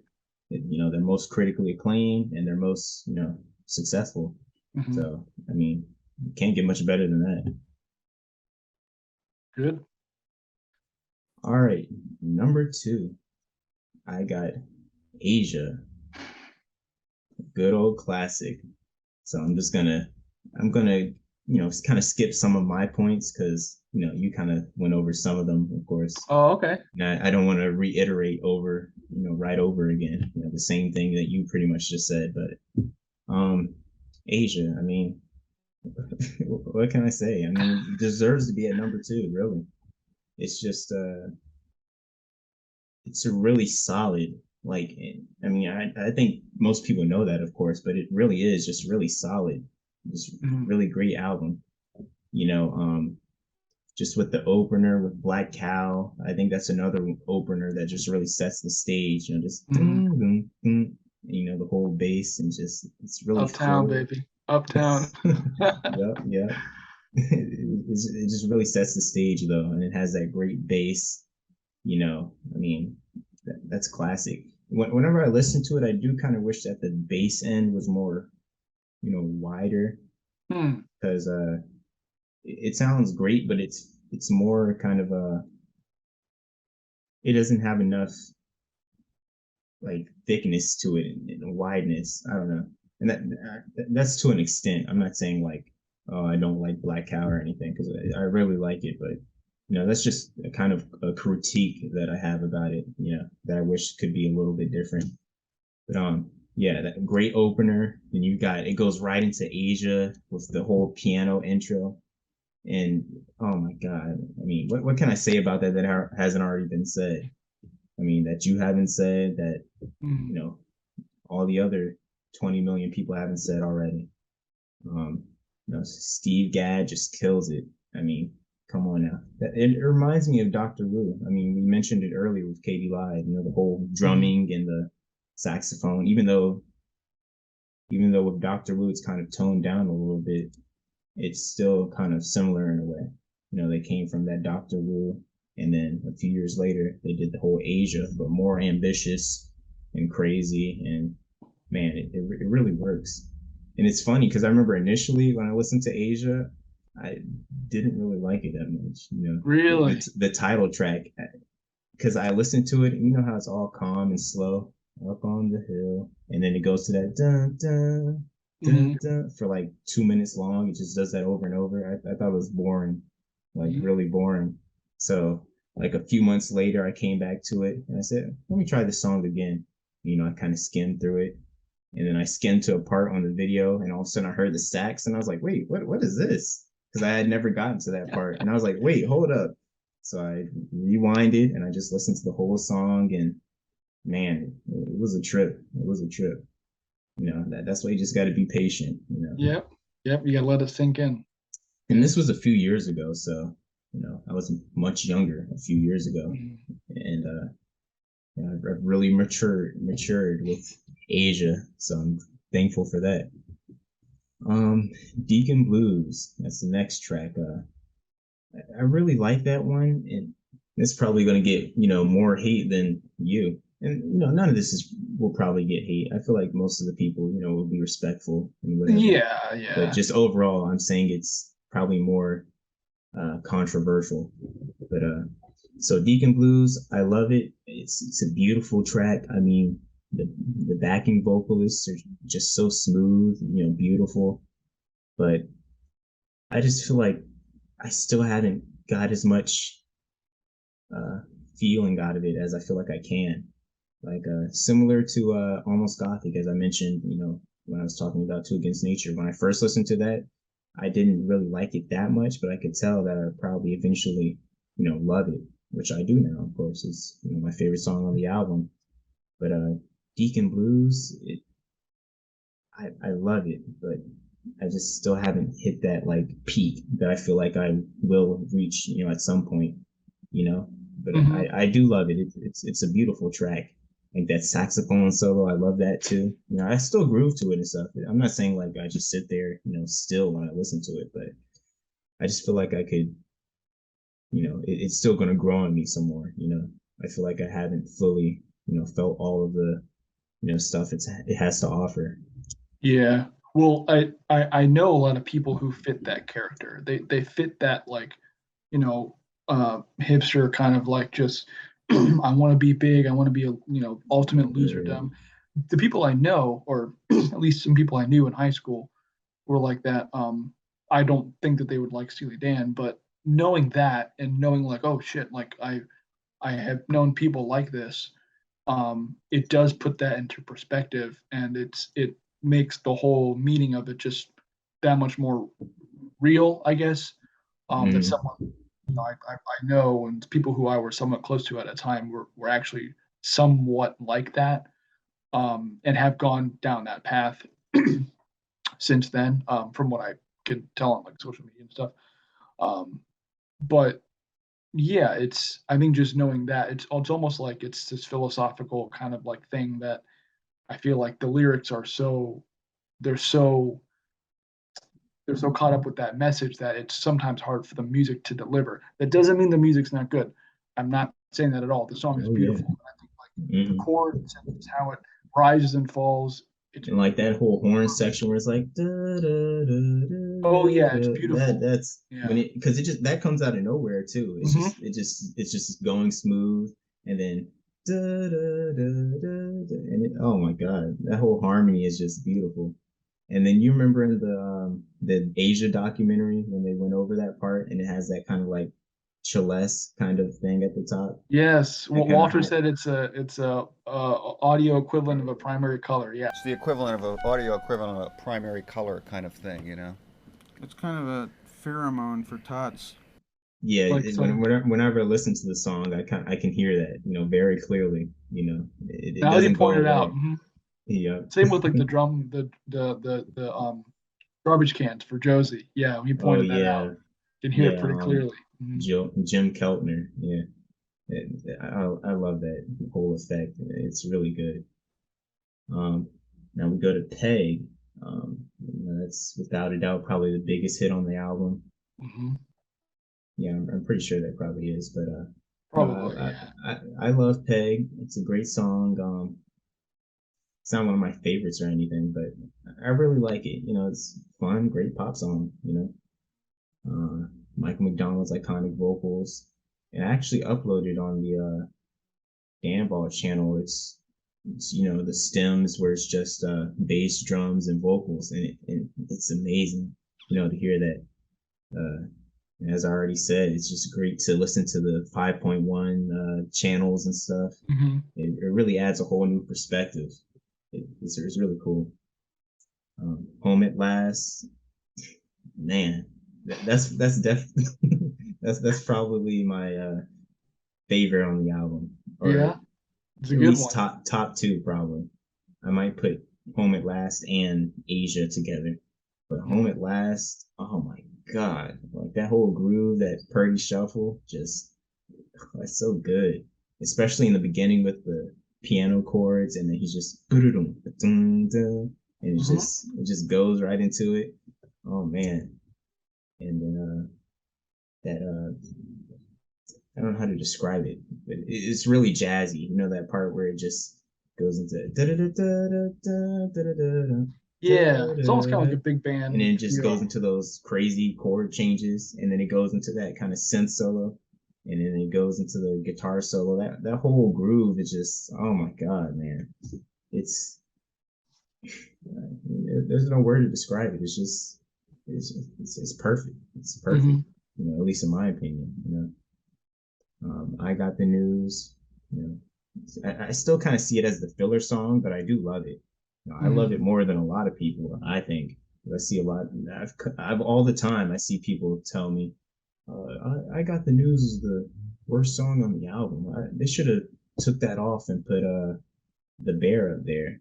And I'm not gonna say I disagree, but I love I got the news.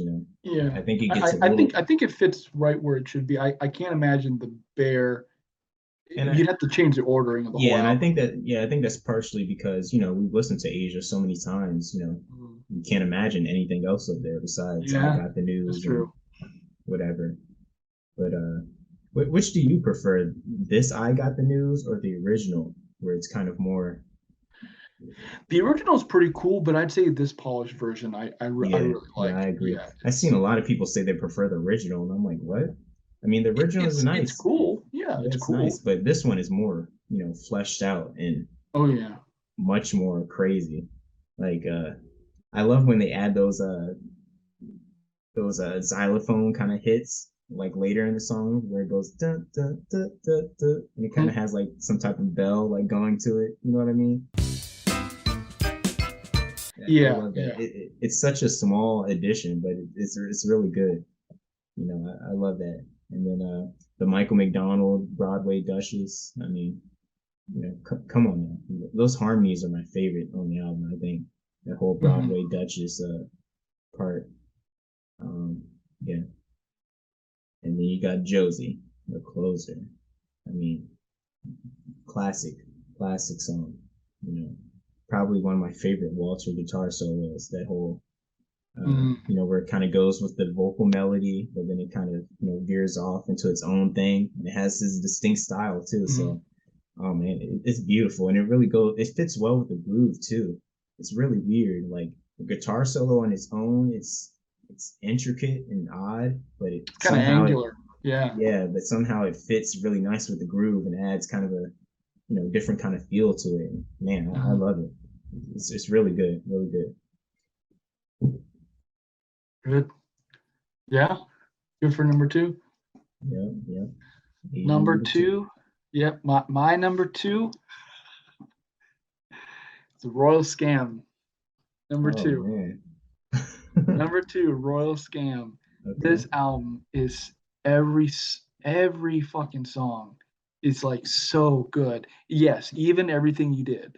Because again, that seems like it's one of those songs, if Donald made it like some kind of like a reggae shuffle for the album nights, it means that he thought that the actual song probably couldn't stand up, or else people wouldn't mind if you change it, because it's not that big of a hit. Every song is so good. Mhm.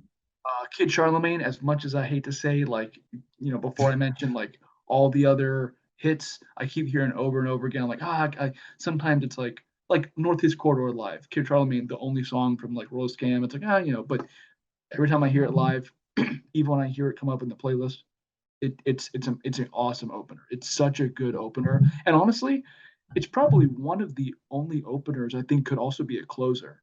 I mean, the Royal Scam title track as a closer is it's pretty hard to imagine that being Yeah, I changed. never thought about that, but yeah, And Kid I think I Charlemagne, it's like agree.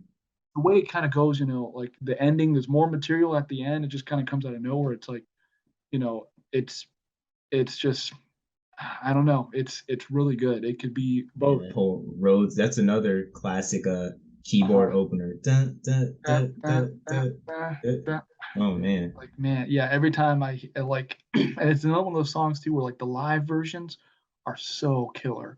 I love the live versions. Like the studio one is good too. I love it. And Larry Carlton guitar solo, I didn't like it first. I was like, Mm, but like it was kind of. I felt like it was a bit too. I felt the same way when I first heard Throwback to Little Ones. Not the guitar solo, but like some of the kind of like the like it was a bit too yeah. out there. But over time, a very small period of time, I really fell in love with it. I was like, this is no wonder people are posting themselves playing the Larry Carlson guitar solo over and over because it's Yeah. a beast. Um, uh, I said funky said the album's really dark and sometimes feels weird between Katie Lie and Asia. Yeah, Katie Lie and Asia have a very like similar kind of like a lot of piano, a lot of passion in them, and it seems like sometimes like Katie Lie was one way and then boom, they got funky with Royal Scam, and then they kind of went back to the other way with like Asia. I don't know how to describe it. Like it seems to have come out of nowhere. That being said, could I put it anywhere else? Well, probably not. And I mean, it doesn't matter. Like it already happened in history, so I don't know where else. Mhm. But like every song is so funky. Awesome bass lines throughout. Caves of Altamira, one of my favorite on the albums. The horns, bah, bah, bah, bah, bah. And It's that's so probably one of the few Dan songs where I could say it compares to the demo to an extent, because the oh yeah, demo for Caves of Altamira, it has this whole different feel, this really somber, and yeah. man, that's beautiful too, the demo. It is when And you compare it, and sometimes it makes me wonder, like, man, all those demos they had, like that, and like Berrytown, and like Any World That I'm Welcome to, like, what would those have sounded like if they played them on different albums, or if they waited earlier to do it, or waited later to have the demo? Like, what would Caves of Altamira sound like if it came out on Gaucho or something like that? Like, that's just yeah, really I weird think to I think of. Got the News is probably the best example of that. I mean, that's way Yeah, different from the original. it's That's so way different. different. But yeah, no, Caves of Altamira is so good. Horns are always so strong, most amazing when compared to the demo track. Yep, that's what I said next. Interesting story, very cool story, very cool story. Don't Take Me Alive, very dark, more amazing guitar work. That opening Yeah, solo, yeah, it's that's so my song. That's my that's your, song. that's your song, Oh my and I mean gosh. for good reason too. That This, just it's yeah, the opening solo is so good, and I said chord rhythm sounds like a cop detective show. Ba ba da. It kind of sounds like Law and Order or some kind of thing, and I the mean, fact that they yeah, got that feel just and perfect. that's kind of what the song is kind of about to an extent, Yeah, Agents of the Law. Yeah, yeah. It's so I don't know. I don't know how this. It's perfection and grace. I guess that's what it is. Sign and Stranger. I put Singing Stranger. Signing Stranger and Fez were okay at first. At first, I was like, these are pretty cool. I like them. I thought Signing Stranger at first was kind of monotonous, and the Fez was like cool, but it was kind of short. But very quickly over time, I definitely fell in love with them. Um, and I wrote the Fez seems like it could have been on Pretzel Logic as a concept song because of the length. Yeah, it was short and it seemed kind of like with like the whole yeah da da da da like the synth thing they use. Felt like it could have been like another oddball like concept track on Pretzel Logic, but Yeah. either way, it's a I mean that's not a knock, it's just an observation, but great track. Um, uh, I love that the Danettes sing it live. Kind of would also wish Donald would sing it, And but they go, no, me. I'm not going to try to, sing it, but, they sing it in, I think, Portuguese or Spanish or something. Right? yeah, which is cool. It's Yeah. different. Yeah. Poseidon Stranger, going back to that, such an awesome classic sci-fi Who song. plays the keys on that? Uh, I think maybe Victor Feldman. I mean, it might be, yeah. oh no, it's Paul Griffin. Mm. Yeah, he plays the whole stuff on the Fez, and he plays a lot of stuff. But Was he the other artist who was co writer yeah, of the Fez? Yeah, co-writer yeah. on the Fez. Mhm. Yeah, because he came up with the da, da, da, da, Yeah, which is da, da. that's the whole song pretty much like Yeah. no, it's great. I mean that whole A side is it's awesome. Green Earrings, probably one of the best B side openers. Reeled in the Years is really good. It's a classic, but Green Earrings, and I think we've said before we agree the live versions Oh with all the yeah. solos, Oh my dude, God. they take it to a whole other level. Jesus. And they kind of, the tempo is a little bit quicker live, and I really Which is like that good. because, on the album it sounds really good, dun, dun, the whole groove, kind of slow. Mhm. But live when they go kind of quicker, oh man, I Yeah, love that. And it's really precise and tight. Oh it's my really. God. I mean, it's he's a jewel thief, right? So it's got to be like quick on Mm, your feet, mm. and it And it always really, goes like yeah, and it yeah, really goes perfect with the lyrics, in the feel, dun, dun, dun, and it's really quick. It kind of invokes that feeling of being a jewel thief or whatever, or yeah, just trying to get away, and then it goes into the guitar solo and keyboard stuff, and yeah. man, It's always guitar and then keyboards and then sax. I remember when I first saw that Shoreline Amphitheater '93 concert like video, I was like, oh my god, these so solos. cool. Yeah. Like no wonder Donald, he has it a lot on the most recent tour set list because it's like great soloing all around. I can't really imagine it without, which is why I really listen to the studio version now because the other solos are so good with Alive in America and even Sony Music Studios 2000. Haitian Divorce, best reggae take. It's so good. Lyrics are hilarious, but wonderful storytelling. And Yeah. the whole filmmaking thing, we dolly back, we fade to black. Some baby growing a peculiar way. That Yeah. always made my dad laugh. Like every time he hears it, he's like, "That's so silly." But Haitian Divorce, wonderful. And I didn't know Yeah. that Haitian Divorce was a real thing. Like when I first heard it, Hmm. that it was just cheaper to get them in Haiti, so people go there. It's like, Just hey like man, that's the whole song. just like Saul Goodman's degree, getting his degree from American Samoa, American Samoa. just some Yeah, cheap degree. yeah. It's like what, like a monkey with the machine gun or whatever? Yeah. Chimpanzee and a machine gun. Slippin' Jimmy with a law degree is like a chimp with a machine gun. But everything you did extremely underrated. Oh yeah, wish they'd play this version live. I love the reggae version they do with everything you did. The shuffle's really cool. Unfortunately, the last couple of years, it seemed like they started taking out the ba da da da da da ba da da da da da. Now it's just like a horn opening. Ba da da da. Ba-da. Mm. It's cool, but it's one of the songs where it's like the studio version is it's really good on its own. I wish they'd do that, but they've been playing this shuffle version since 2008. I think they first played it. Shuffle, shuffle, shuffle. That's Donald likes the the shuffles. Dan's thing. Yeah. They love Um, some shuffle. I said I love the jumpy guitar solo. It's the guitar solo is so much fun. That probably wasn't very clear what part that was, but the guitar solo, yeah, it's really funny. Funny character perspective. Yeah, kind of like my rival. Like the lyrics and how he's like, tell me everything you did, and then saying like, oh, like Trace is in our happy home, like it was ever a happy home. It's really explicit as soon as the song starts. Where did the bastard run? Yeah, Damn. he's like Okay, looking for him. that's how we're starting. Okay. Yeah, it's hilarious. It's funny. And then I said title track is also very underrated. No sarcasm, only reality here. Yeah, Oh that my title track, god. that Royal Scam title track was my favorite Oh Steely Dan my song for god. the longest time. That was my favorite because it was so, when I first heard it, I was like, it's kind of monotonous, kind of boring.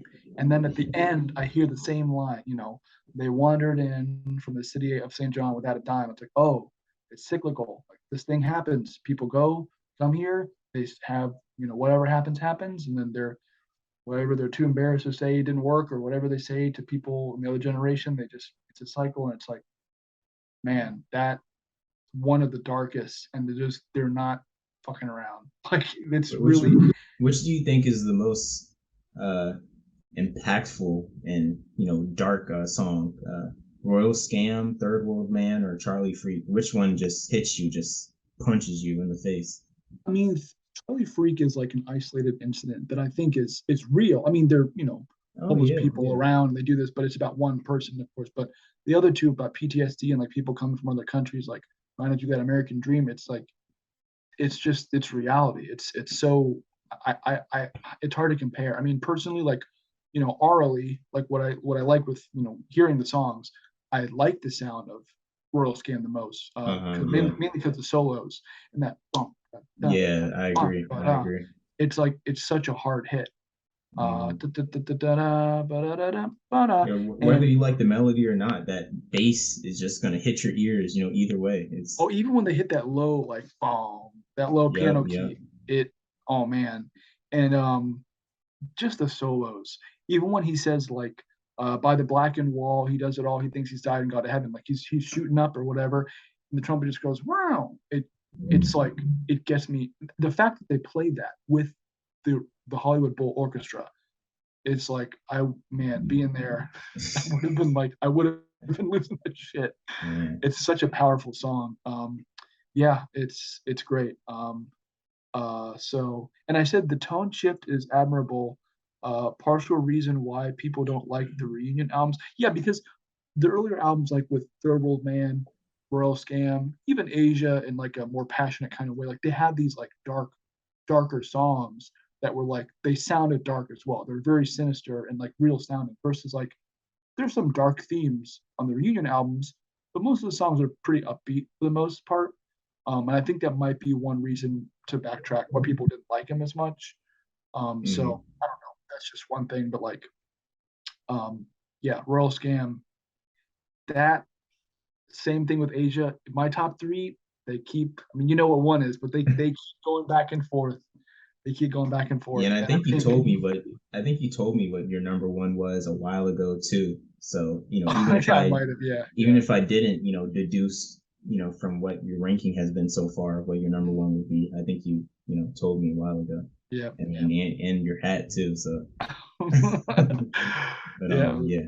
So, yeah. So now, I wish you would tell us how much time we had left, but I guess it's fine. But Um, yeah, I don't think I can see. if we Yeah. got started, yeah, it's fine. But like Yeah. now we go to number one. This is it. All right. Drum roll, please. Number one, Royal Scam. The, I mean, my explanation isn't going to be too long because you just went over a bunch of points and I kind of talked with you about it. But overall, by far, some of the best lyrics of all of Steely Dan. I mean, "Don't Take Me Alive." Every time you get the whole song has just amazing, poetic lyrics. But every time it gets to that part where it's like, "I hear my insides, the mechanized hum of another world. Yeah. Where no sun is shining," it just makes my face just scrunch up because it's so dark and just it does great with evoking this kind of imagery in your head just of how psychotic this guy is probably Hmm. and crosses old man in Oregon. Uh, amazing song. And then the guitar, Oregon. Yeah. yeah, it crosses Old Man in Oregon. Let me get it right. But No, I'm just because you mentioned that before. Like you love that how he dictated that word. yeah, I Yeah. remember. Yeah, my goddad and I were talking about it a lot when he first showed me the song, and that really stuck out. But yeah, that's without it. I think I would say that's my favorite song on the album. Mm. Probably that and Royal Scam. You know, and Really? yeah, like you said about Royal Scam. I mean, man, those lyrics are just so, they're so true and just very poetic. It's not like it's just, I don't like it just because it's true, but the way they tell it, of course they were, really into books and literature, of course, so they're really good at this, but not just because of the content of the lyrics, but the way they phrase it, the poetic Mm. way that uh they convey it. It's just beautiful, and it paints this cinematic picture in your head. I mean, I think that's a big thing about Steely Dan. A lot of it is very cinematic. Wouldn't Mm-hmm. you agree? Yeah, yeah. I think Donald said that at one point. He said the music felt very like cinematic. Mm-hmm. Yeah, but paints this amazing, picture in your head. And I never thought it was, you know, what's the word? You were saying it was kind of annoying at first because they kept, doing the same thing over and over on Royal Scam. Initially, that's what I felt. Yeah. Initially, yeah. I loved Royal Scam from the beginning. When I first got to the end of Royal Scam, when I first listened to the album, man, I love that see the glory, and just, oh my god. And then Bernard Purdy with the drums and just the different Mhm. fills and stuff.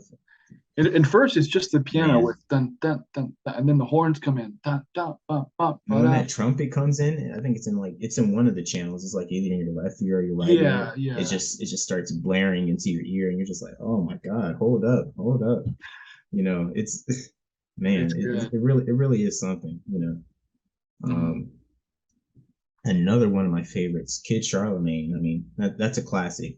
I wouldn't say Mhm. it's my favorite on the album. Like I said, Don't Take Me Alive and Royal Scam are my favorites, but Kid Charlemagne, I mean, the lyrics are just so fun. It's like Yeah. in a car, just on a ride. I mean, it's literally Breaking Bad, but condensed into a song. I mean, got this dude that somehow or another, made this amazing pure drug. Everyone else has had kerosene in it. Yeah. Um, Now it's the end of the era, and everyone else is, they're all yeah, everyone's turning on gone, you, whatever. and Yeah. next thing you know, is there gas in the car? And you got to try to get away because the people down the hall know who you are. Uh-huh. Man, it's so fun. That's probably the most, I'd say, the most kind of cinematic in terms of it feels like an actual movie. Like when I listen Yeah, to I can that, see that. it feels like a movie. Really. Yeah. I mean, it's pretty clear in terms of the lyrics. They're not too cryptic or anything, but Hmm. it just does it perfectly. It feels like you're in an action movie. Hmm. Amazing. Kid Charlemagne. I think that's a perfect spot on the album as the second track. Maybe it would be really good as the first track, but I don't know. I think it's Okay. kind of just, You mean Kids Altamira? yeah, Case of Altamira. Oh, you said Kid Um, Charlemagne. Oh, I didn't know. I did. Yeah, but Caves of Altamira, I think that's amazing, where it fits in on the album, Mhm. number two. But I could see that at number one, just with those horns. That's a great opening. Those horns just dun, dun, dun, dun, Tour dun, 2023. That'd be the opening. dun. I Yeah, would, man, that would be so good. hopefully, man. Yeah, that would be amazing. And it's perfect for like a marching band to play too. I'm surprised I've never heard, Mhm.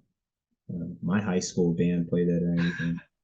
I think that would be perfect. Yeah, don't you agree? I mean, that's just Yeah, it's definitely a full sound. Yeah, it's yeah. it's it's a very full. It's a moving sound. It's great horn parts. I just wish you would open with it, or at least play it more. I mean, like I said before, Kid Charlemagne, really the only track that gets played live a lot on Royal Scam, Yeah, you're except right. for Maybe Green Earrings. Green earrings. Other than that, the other songs are kind of just Just out there, gotta, just scattered. I'm yeah. surprised he doesn't play "Don't Take Me Alive" a lot. That's kind of a let down to an extent. Like even when I went to my Dan concert at the end, my goddad leaned to me and said, "Why didn't he play Don't Take Me Alive?" I was like, I know.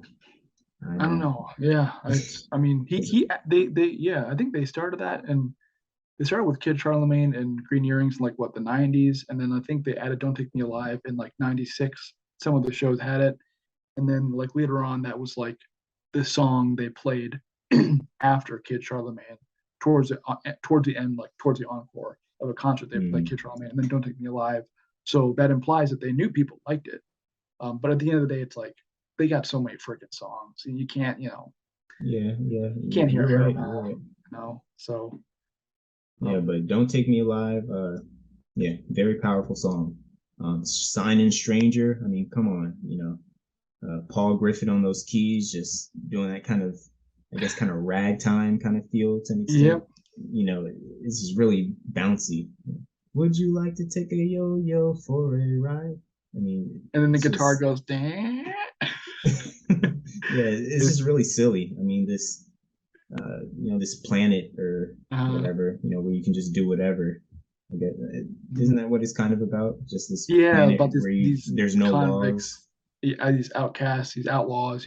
Pepe's got a scar from ear to ear. Yeah, Um, yeah, just this lawless planet. yeah. And I think a lot of these do kind of,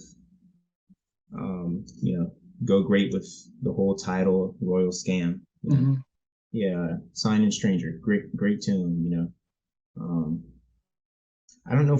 For some reason, for a while, I got that mixed up with Everything You Did. For some reason, I was like, "What's the song Oh, where they mention the Eagles?" For some reason, I got them mixed up, and they sound nothing alike. So, yeah, I don't know why. Next, the Fez, great tune. I mean, I would like if they had like a better song. I'd like to think that they had something better to add on the album. And I don't say better this than the like Fez? no. Listen. I don't say I'm this like the kidding. Fez is bad because the Fez is a great group, but I mean, it's It's really great. That's why he lets the Danettes sing it. yeah. But I mean, what is it more than just a groove? I mean, No, it's yeah. great on the album. I'm not bashing it at all. Mhm. Listen, everyone watching, I'm not bashing it. It's a great song. I love it, but it would be nice if they had a more lyrically dense song. Hmm. More. Hmm. You know what I mean? It would be nice, wouldn't it? Well, that's why I mentioned that it sounded kind of like something that could have been on Pretzel Logic, because like Through Mm, with Buzz or like Parker's a Band, little vignette yeah, type of thing. kind of like little, again, I don't want to say throwaway songs. They're just Yeah. little Just- ideas. But for that little idea, Fez is funky as hell. And yeah, that great groove. the version they did in '94 in the instrumental at the end of Royal Scam Mhm. Parker's Band, the Fez, that drum part, it's bop so good. It's so Yeah, good. it does. It does. Yeah. But that horn part on Fez where it like goes damn, how is it? But you know what I mean? That horn part, that horn section at the end of the Fez. Da, da, da, da, da, da, da, da, da. Yeah, That part. and it has those kind of drum fills and stuff. Uh, And then it just, goes into the ending. It starts fading out. I love that whole part at the end. and It's does great. Walter do that? Walter does a solo in the end, right? Um, I don't think so. Or am I thinking of him playing bass on it? I forget. Yeah. Yeah. I know Yeah. it's funny. It's funny that we can't remember the songs. We, We've heard yeah. these songs like 50 million times. But yeah, Fez, great song. I'm not bashing it at Mhm. all. Great song. Green Earrings. Okay, I'm gonna try to speed it up, but Green Earrings I want to kind of explain. So Green Earrings, this with Bodhisattva, those were the two of the first dance songs that I listened to where it just Wow. it just blew me back. I was just laying back and was just trance almost, this just unbelievably euphoric, orgasmic, should I say, state. It was just amazing. Like, Yeah. oh my god. And Bodhisattva and Green Earrings aren't even my favorite dance songs. Mm, Like, I wouldn't even say my top 10, to be honest. you mm, know but at that time those were the two that really just blew me back and just mm-hmm. had me craving more. And yeah, I mean that part where it goes da da da da da da da da da da.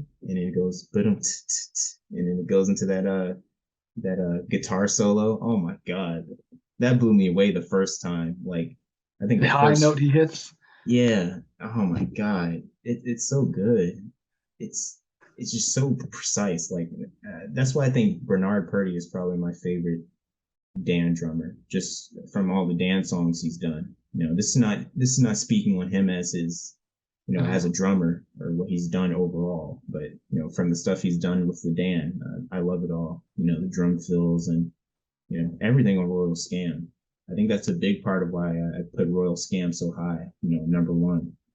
Um, not the biggest part, but it is a significant thing that I considered. Um, Haitian Divorce, great tune. Kind of fun lyrics. That kind of talk box, I guess, guitar effect or whatever. Wah wah sound. That's really fun. And at the end where it goes like, like Yes. Yeah. it's the guitar is like doing a little thing, and then it's kind of a Oh yeah, it's kind of like a back and back forth. and forth, Yeah. and whatever that, I guess it's a keyboard that goes. I love that. It's so good, and I think out of all the songs on the album, Haitian Divorce has the harshest bass sound. Like it's really full. Royal Scam has the great bass sound when it hits down, but whenever I listen to Haitian Divorce, that whole bass end is just really full and wide. And I think that's a really big part of why I like it so much. Everything You Did, I would say this might be my least favorite on the album, and it's not to say it's bad or it's subpar in any way. Just to reiterate, but I love it. I mean, where did the bastard run? It's just really, explicit and just harsh. And it's like, damn, just trying to figure out why your girl was sleeping with this guy or whatever. There's evidence all over the floor or whatever. It's it's a really fun good. song. All of the lyrics on Royal Scam, the whole album. That's why I said, has some of the best lyrics in the Dan's whole discography. Yeah. And then Royal Scam, the title track. I mean, what can I say that hasn't been said already? That you haven't said. It's really poignant, true, and deep. And just that chorus, see the glory, see the glory.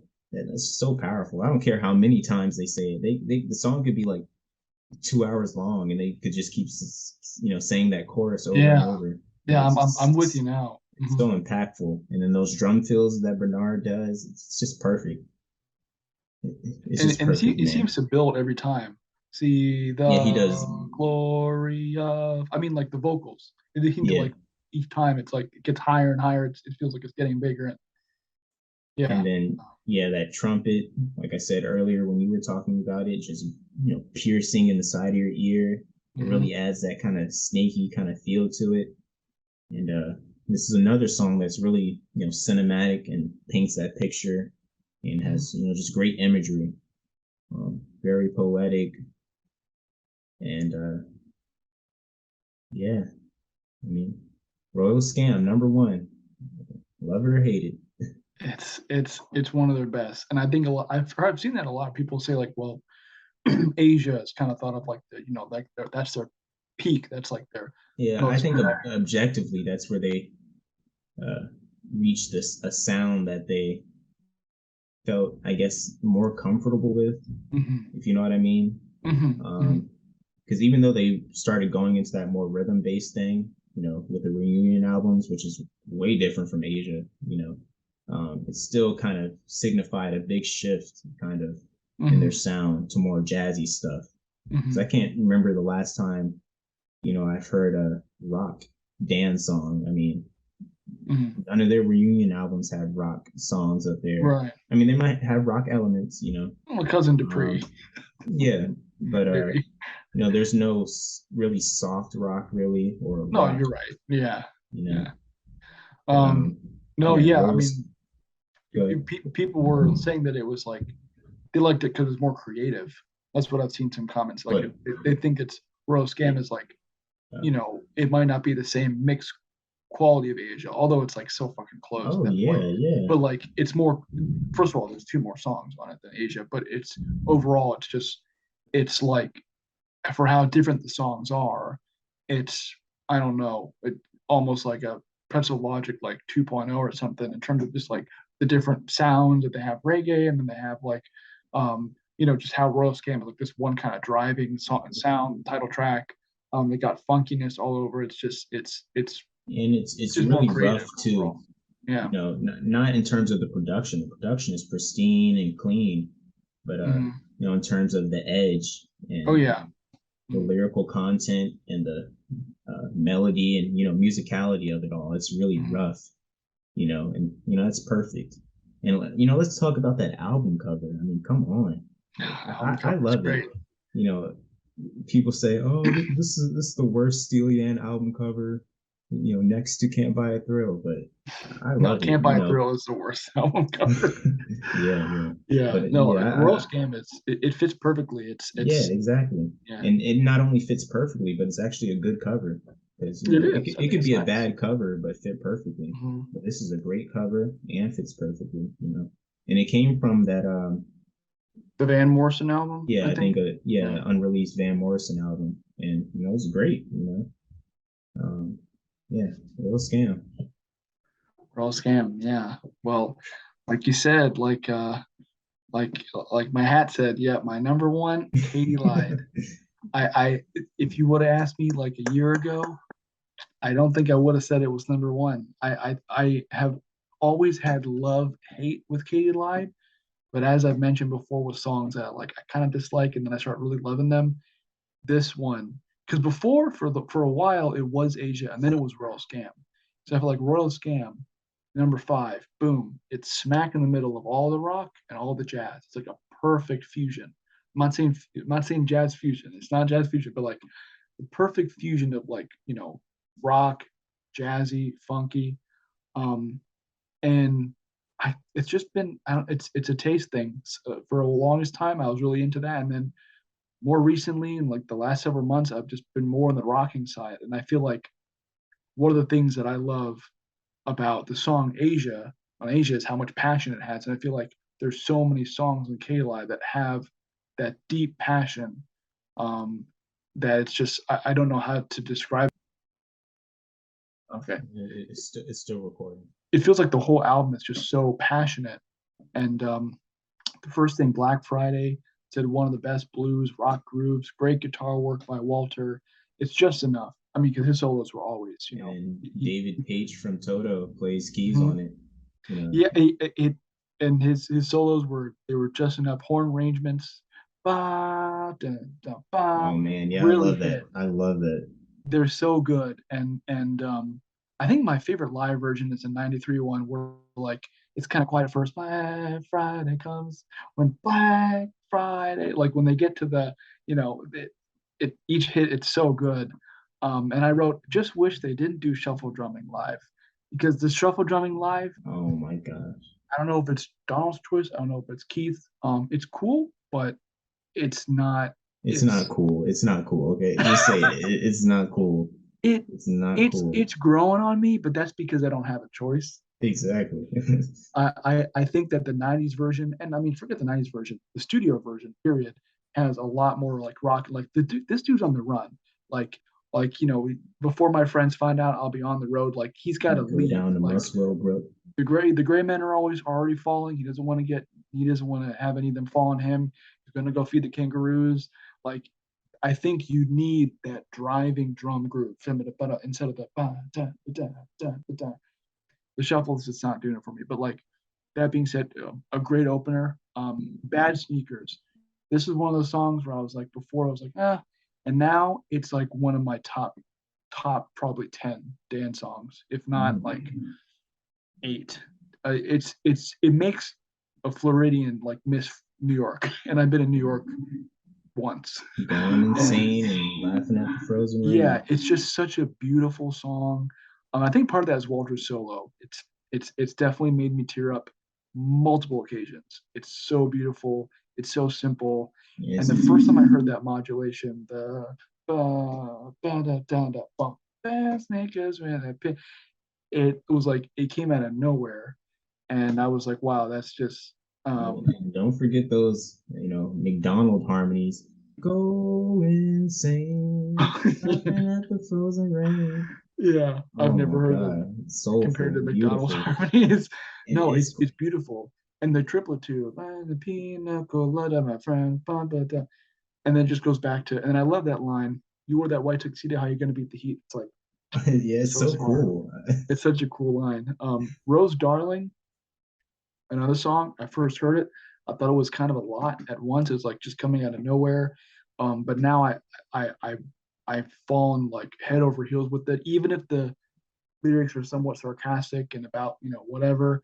Um, I said it feels like a '70s love montage. Like it's just rolling and it's just so much passion. It's very raw and primal too. It is, yeah. And when Donald sings high like that, it's really moving, and that's one of the reasons why I like all that passion. I feel like it's on the other albums, but really Asia, the song is like where I really hear it. I feel it a lot. Versus Katie Lie, it's on a lot of these tracks, and that's just Daddy Don't Live in New York City No More. I said perfect when Walter sang it live. I mean, because Walter's he's the daddy, when and he's gonna. I said funny lyrics with a great simple groove. It's a great groove, and it's just yeah, it's I love the live version a lot. I like the part where he's like driving like a fool out to Hackensack, Yeah, drinking his dinner his out of dinner paper from a sack. paper sack. Said, guys, yeah, It's joking. those, I'll be right back. yeah. And they said, can't get no fine cigar, but we know he's smoking wherever you Yep. are. It's such a fun song. It's really a Yeah. great. I think it was on the B side of the single. I think it with Black Friday. I think it was. Yeah, I think so. Yeah. Yeah. Everyone gone to the movies. I still can't Oh, believe they got those oh lyrics my God. off there. You could not do that today. Like I Like, want to see a modern band to do a cover of like Everyone's how Gone to the how Movies. did the record company let them do that? I know I overall don't they know. gave them a lot of money and let them be free, Mhm. but I mean, come on, that's and I'm not bashing it because I love that song. I I, think it's one of the I creepiest songs. yeah, and It's I like like the edginess too because they're just being really edgy. Of they're being course, edgy and they're being the edge lords and they're really trying to get away with it. and that's just my humor. If a lot of people don't like it, it's fine because it is really creepy. And It's creepy and like the whole sax the sax trills very unsettling. He really does that well. My dad always laughed because he said it sounds like hunting music, like Mr. LePage is hunting them because it has like uh, and I told you that one line after like the solo, oh, in the he's middle like, where it says, please. "Come on, please." It's like sounds like some kid's voice. Oh my It's God. so weird. Yeah, when you told me But that just made my stomach kind of quiver. It just, yeah, it's a weird thing. And the whole like I know you're used to 16 and more. We only have eight.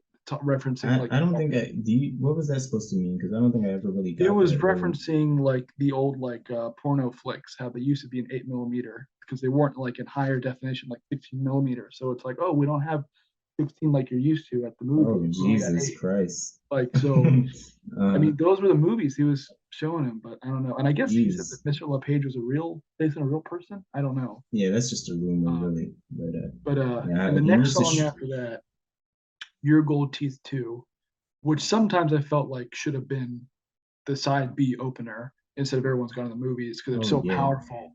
Mhm. Just I said Your Gold Teeth 2 to Your Gold Teeth is like Godfather 2 to Godfather 1. It's like I said, wow, who knew some cool like chord jam during Pretzel Logic tour would amount to this with like Mhm. lyrics. It's so like, oh, we're just gonna make like a sequel to another song. No, it's so moving. Yeah, And like you said, Godfather. Just who knew it could get better? no, for sure. And the Danny Diaz like so like let me hear that guitar solo. Holy fuck! Man, Like it's that's so good. everyone's reaction too. It's Yeah, really cool to see Donald has, feelings too. yeah. Donald has emotions as well, which is one reason. That's one of the main reasons why I love this album because it's really emotional. you can hear it, and it's like you can tell he's giving his all. Not that he hasn't given his all for the other albums, but you know what I mean. It's like that's what Yeah, I feel it, automatically. it kind of makes me think of Morph the Cat, just how passionate that album is. Like Doctor Wu, the real passion and emotion behind that makes me think of Pagoda or Fun. That's really a deep, passionate love song, and I just thought of Yeah. that about that off the top of my head. Just Well, I'm listening to glad you you mentioned. explain it. I'm glad you mentioned Dr. Wu because I didn't realize that I skipped it in the line I was talking about. Daddy Don't Live in New York City No More, and I went to Everyone's Gone Movies. Dr. Wu, yeah, which is pretty much the title track because he mentions Katie Lies. That it's Mhm. like it's almost like a condensed Asia, just that little drum and sax part. It's so can you hear me, doctor? Are you with me, doctor? Like, oh my God, it really is. That's like the passionate of the passion songs on this album. Yeah, Jeff Porcaro and Phil Woods just going at it, man. Going, it's so good.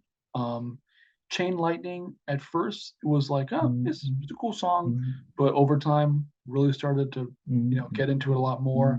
And I said, can't believe they give Cornelius 4 turnaround solos during the '93 tour. Like he did that solo like so many times, and Donald just kept going with it. I'm like, man, I wish they'd bring it back. You got to bring that song back. It's such a good Yeah, like. that whole bass line is just so bluesy, just and It's yeah, great. the guitar solos are just amazing too. Yeah, it's such a good song. Really, That's really that's the thing underrated. about Steely Dan. I just think it's crazy how all of their guitar solos are just so good. Like, oh Yeah, my God, it's crazy. It's really crazy. yeah, it's almost like they went through many different musicians to get the best guitar solo they Yeah. wanted. Who could have thought? Any world that I'm welcome to. I think I might have mentioned this to you before. Yes, you did. This used to be my least favorite dance song of any, and it doesn't even mean that I hated it. Like I never hated a dance song. I just was kind of like, oh, that's a little bit okay. Um, the piano intro, though, when I compare it to like the what's my chair? The freaking demo that they used to have before. The piano intro is so surreal. Like I wrote here, like it feels like going back to a location alone where something personal happened that's now in the past. Like I don't know how to describe it. Like it's just so timeless. Like the piano intro, how it kind of echoes.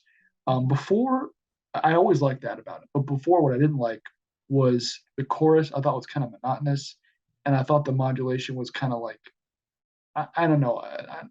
And because Yeah, I think you were texting me about it a while ago. By modulation, like explain exactly what you mean by the modulation. Are you talking about like the where it goes and it sings the chorus, but at a different like key or whatever? yeah, it goes up higher. Yeah, I'm yeah. trying to think about the part of the song. It's like a drum fill, like any world that I'm welcome to, is better than one I come from. Da da da. Any world that I'm Yeah, welcome yeah. to. Yeah, it's It's cool. no lie. But at first I was kind of like, oh, that's like it seems almost too simple for the Dan. That's just my initial reaction, like year when I first heard it. Um, but but what I've always felt was that the lyrics were very personal to Donald, Oh yeah. or Donald And and or Walter. Just not feeling like this world was for him. I guess kind of like Cave Lost Mirror, like he was I'm just pretty sure everyone can relate to that to an extent yeah, too. yeah. And It's I think that's always rang true. And that's over time helped me connect more with the song. I've never really felt that way, but like seeing as it's I would say fairly common thing for people to feel, especially that age. Like it's really strong. Um, and overall, like I've definitely started to really love that song a lot. And then throw back the little ones. Another song that I was just like, oh, this is the album closer, but man, it is so underrated. I said in all caps, needs to be performed live. Like it does. It's such a Mhm. I said mysterious yet simple story with the lyrics. Love the piano work and the kind of like the Native American rhythm that they have. Da da da da bum, da da dum bum, like it's just And they say a part in there. They say, "I walk like an engine," and I don't think I've looked at the official lyrics, but Injun, I'm pretty sure that was like a kind of derogatory term for Native Oh American. yeah, it still is. Yeah, But yeah. yeah, So but I think it's about I think it's about like someone trying to sell drugs in a certain part of town and like trying to blend in. I don't think it's necessarily someone like trying to blend in with like Indians. I think it's mhm. about that I'll change my bait and move upstate, like he's gonna go somewhere else to sell drugs. I could be wrong, but I think that's kind of what it's about. Um, but Yeah, and it has such a really kind of biting, feel to it with Donald's vocals, like hot licks and rhetoric. Don't yeah, count and the much. piano kind of ba, Mm. da, Yeah, out of it's nowhere, so good. and Oh then my towards the God. end would just kind of settle down, and the horns just go ba, da, da. It's beautiful. And then, Yeah, like you said before, the piano in the end, ba, ba, da, da, da, and then ba, just ba, da, da, yeah, da, da, da, da, da, da, and just kind of echoes. it's such a great send off to It the really album. is. It really is. Yeah. It's kind of reminds me of like uh Turn That Heartbeat Over Again. Kind of like the very quiet, surreal, kind of serene ending. And then it And then you has kind of those hear like chimes at the the end. chimes. Yeah. Kind of reminds me of Doobie Brothers Blackwater, like coming in a Hmm. little bit. So, but man, that's why It's, like it's that definitely a better closer than Monkey in Your Soul. I'll say that for sure. so yeah, Jeez. probably. Yeah. If But I were to choose, and this, I don't know, this is probably controversial to an extent, but if I were to choose a least favorite dance song, Monkey in Your Soul would probably Monkey in Your be it. Soul. Yeah. I think a lot of people I've seen online I've got feel one similar. and you want four. Like, it's just so, It, I don't know. it, It's like, shut the it's hell up, Donald, please. yeah, it's I mean It's a it's nice just song overall. I like it, but if I were to choose, mhm, I'm pretty sure that would be it. And I'm confident when I say that too. confident. Yeah. It's not close with anything either. You know. Mm, yeah. Yeah, no, it's I mean it took a while for me to get into it, but I think the message about this whole wacky friend who's just like too crazy and like he fears a monkey, like no man, you're crazy. Like I'm afraid of the monkey in your soul. It's hilarious. And like and the Um, guitar solo it's really it's a really killer guitar solo. Yeah.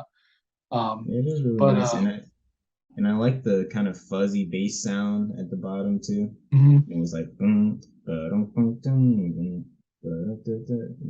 It's really nice. That is really Yeah. nice. So that's our attempted album ranking. Yep, Um yep.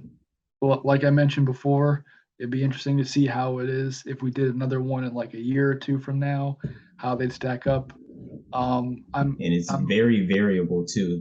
The album rankings, yeah, just because we said this was in this place or this was in that place, we don't mean that exactly. It changes a lot. So take it with a grain of salt, of course. yeah, yeah. So yeah, but I think yeah, next up, I guess what we said it's a top 10 Steely Dan songs. Yeah, So top 10 Steely Dan songs. And we'll do and that, then sometime in the near future. And then, the solo albums. Yeah, Donald's solo albums. I think we should wait for that one for the new number Oh five to yeah, come yeah, out. yeah, yeah. Yeah, I yeah. mean, that's hoping it comes out next year. I mean, it should. It's got it, man. It's got it. I'm I don't see why it fingers would come crossed. out 2024. I mean, it should be ready, Yeah, by next year. yeah. So And then we said we'd probably do a listening party thing, to we the, should. Yeah, maybe we can record that too if you like, well, I guess would it we get copyrighted? it might. Yeah. I mean, we're just I mean sitting and playing with, we well, I mean, people do the reaction videos all the time. I don't think yeah, all it's gonna be is we can't get monetized it probably, yeah, but we'll see. we'll I see, mean, yeah. we'll Hopefully it report doesn't it, get and taken if down. not, at least it'll be for us. We have it. But yeah. So top 10 Steely Dan songs next. I guess whenever I have my list on. I don't know if you've like Nope. that's fine. I have some work to do. Quite a That's bit of totally work to fine, do. man. Yeah, yeah. I expect to see Monkey on your soul Oh your my top God. 10 list. Oh no, no, no. No, but yeah, man, this is awesome. This was good. Yep. So Yeah. uh, And thank you all for watching the yeah, video. if you've came with Um, us this far, all the way to the end, yeah, yes, yeah. we Check appreciate it. out Alabaster Effect on Instagram. Oh yes, Yeah, and check out Dealing Stan on Instagram. Yeah, deal. Well, it's DEALING.stan67 because Yeah. the other one I had my first account got hacked, so remember to type in DEALING. I'll put a little picture of our stuff on it. Yeah. And then the Dan Vault YouTube channel I run with my friend Oscar. We just post different Steely Dan stuff. But it was nice ranking these albums with you, Mr. Ivan. Yep. And then I guess check out my Ivan Kaiser's YouTube channel for stuff. Mr. Spy. And then follow Double Wonderful. Oh yeah, double wonderful plug. Yep. And then this was Fine Southern Gentleman, which I think is, I don't want to say was. Yeah. I thought that was from someone else. No, this is FSG Prince. This was like a limited. They did one of this and they did one of Royal Scam, and I had to get Katie. Well, the Royal Scam one was tan. It wasn't purple, which is kind of like, it's very light tan, which is kind of odd for the hat. But I would think it would be better if it was like brown at least. Yeah, or like a darker, like a hue of purple. But anyway, that was a wonderful video. We got through it. So it was definitely. It was painful at times, but we got through it. Yeah, painful. Yeah, but yeah. So right. I'll edit this and we'll get it up as soon as we can. So cool. Yep. Peace. Good to see you, man. As always. Take care.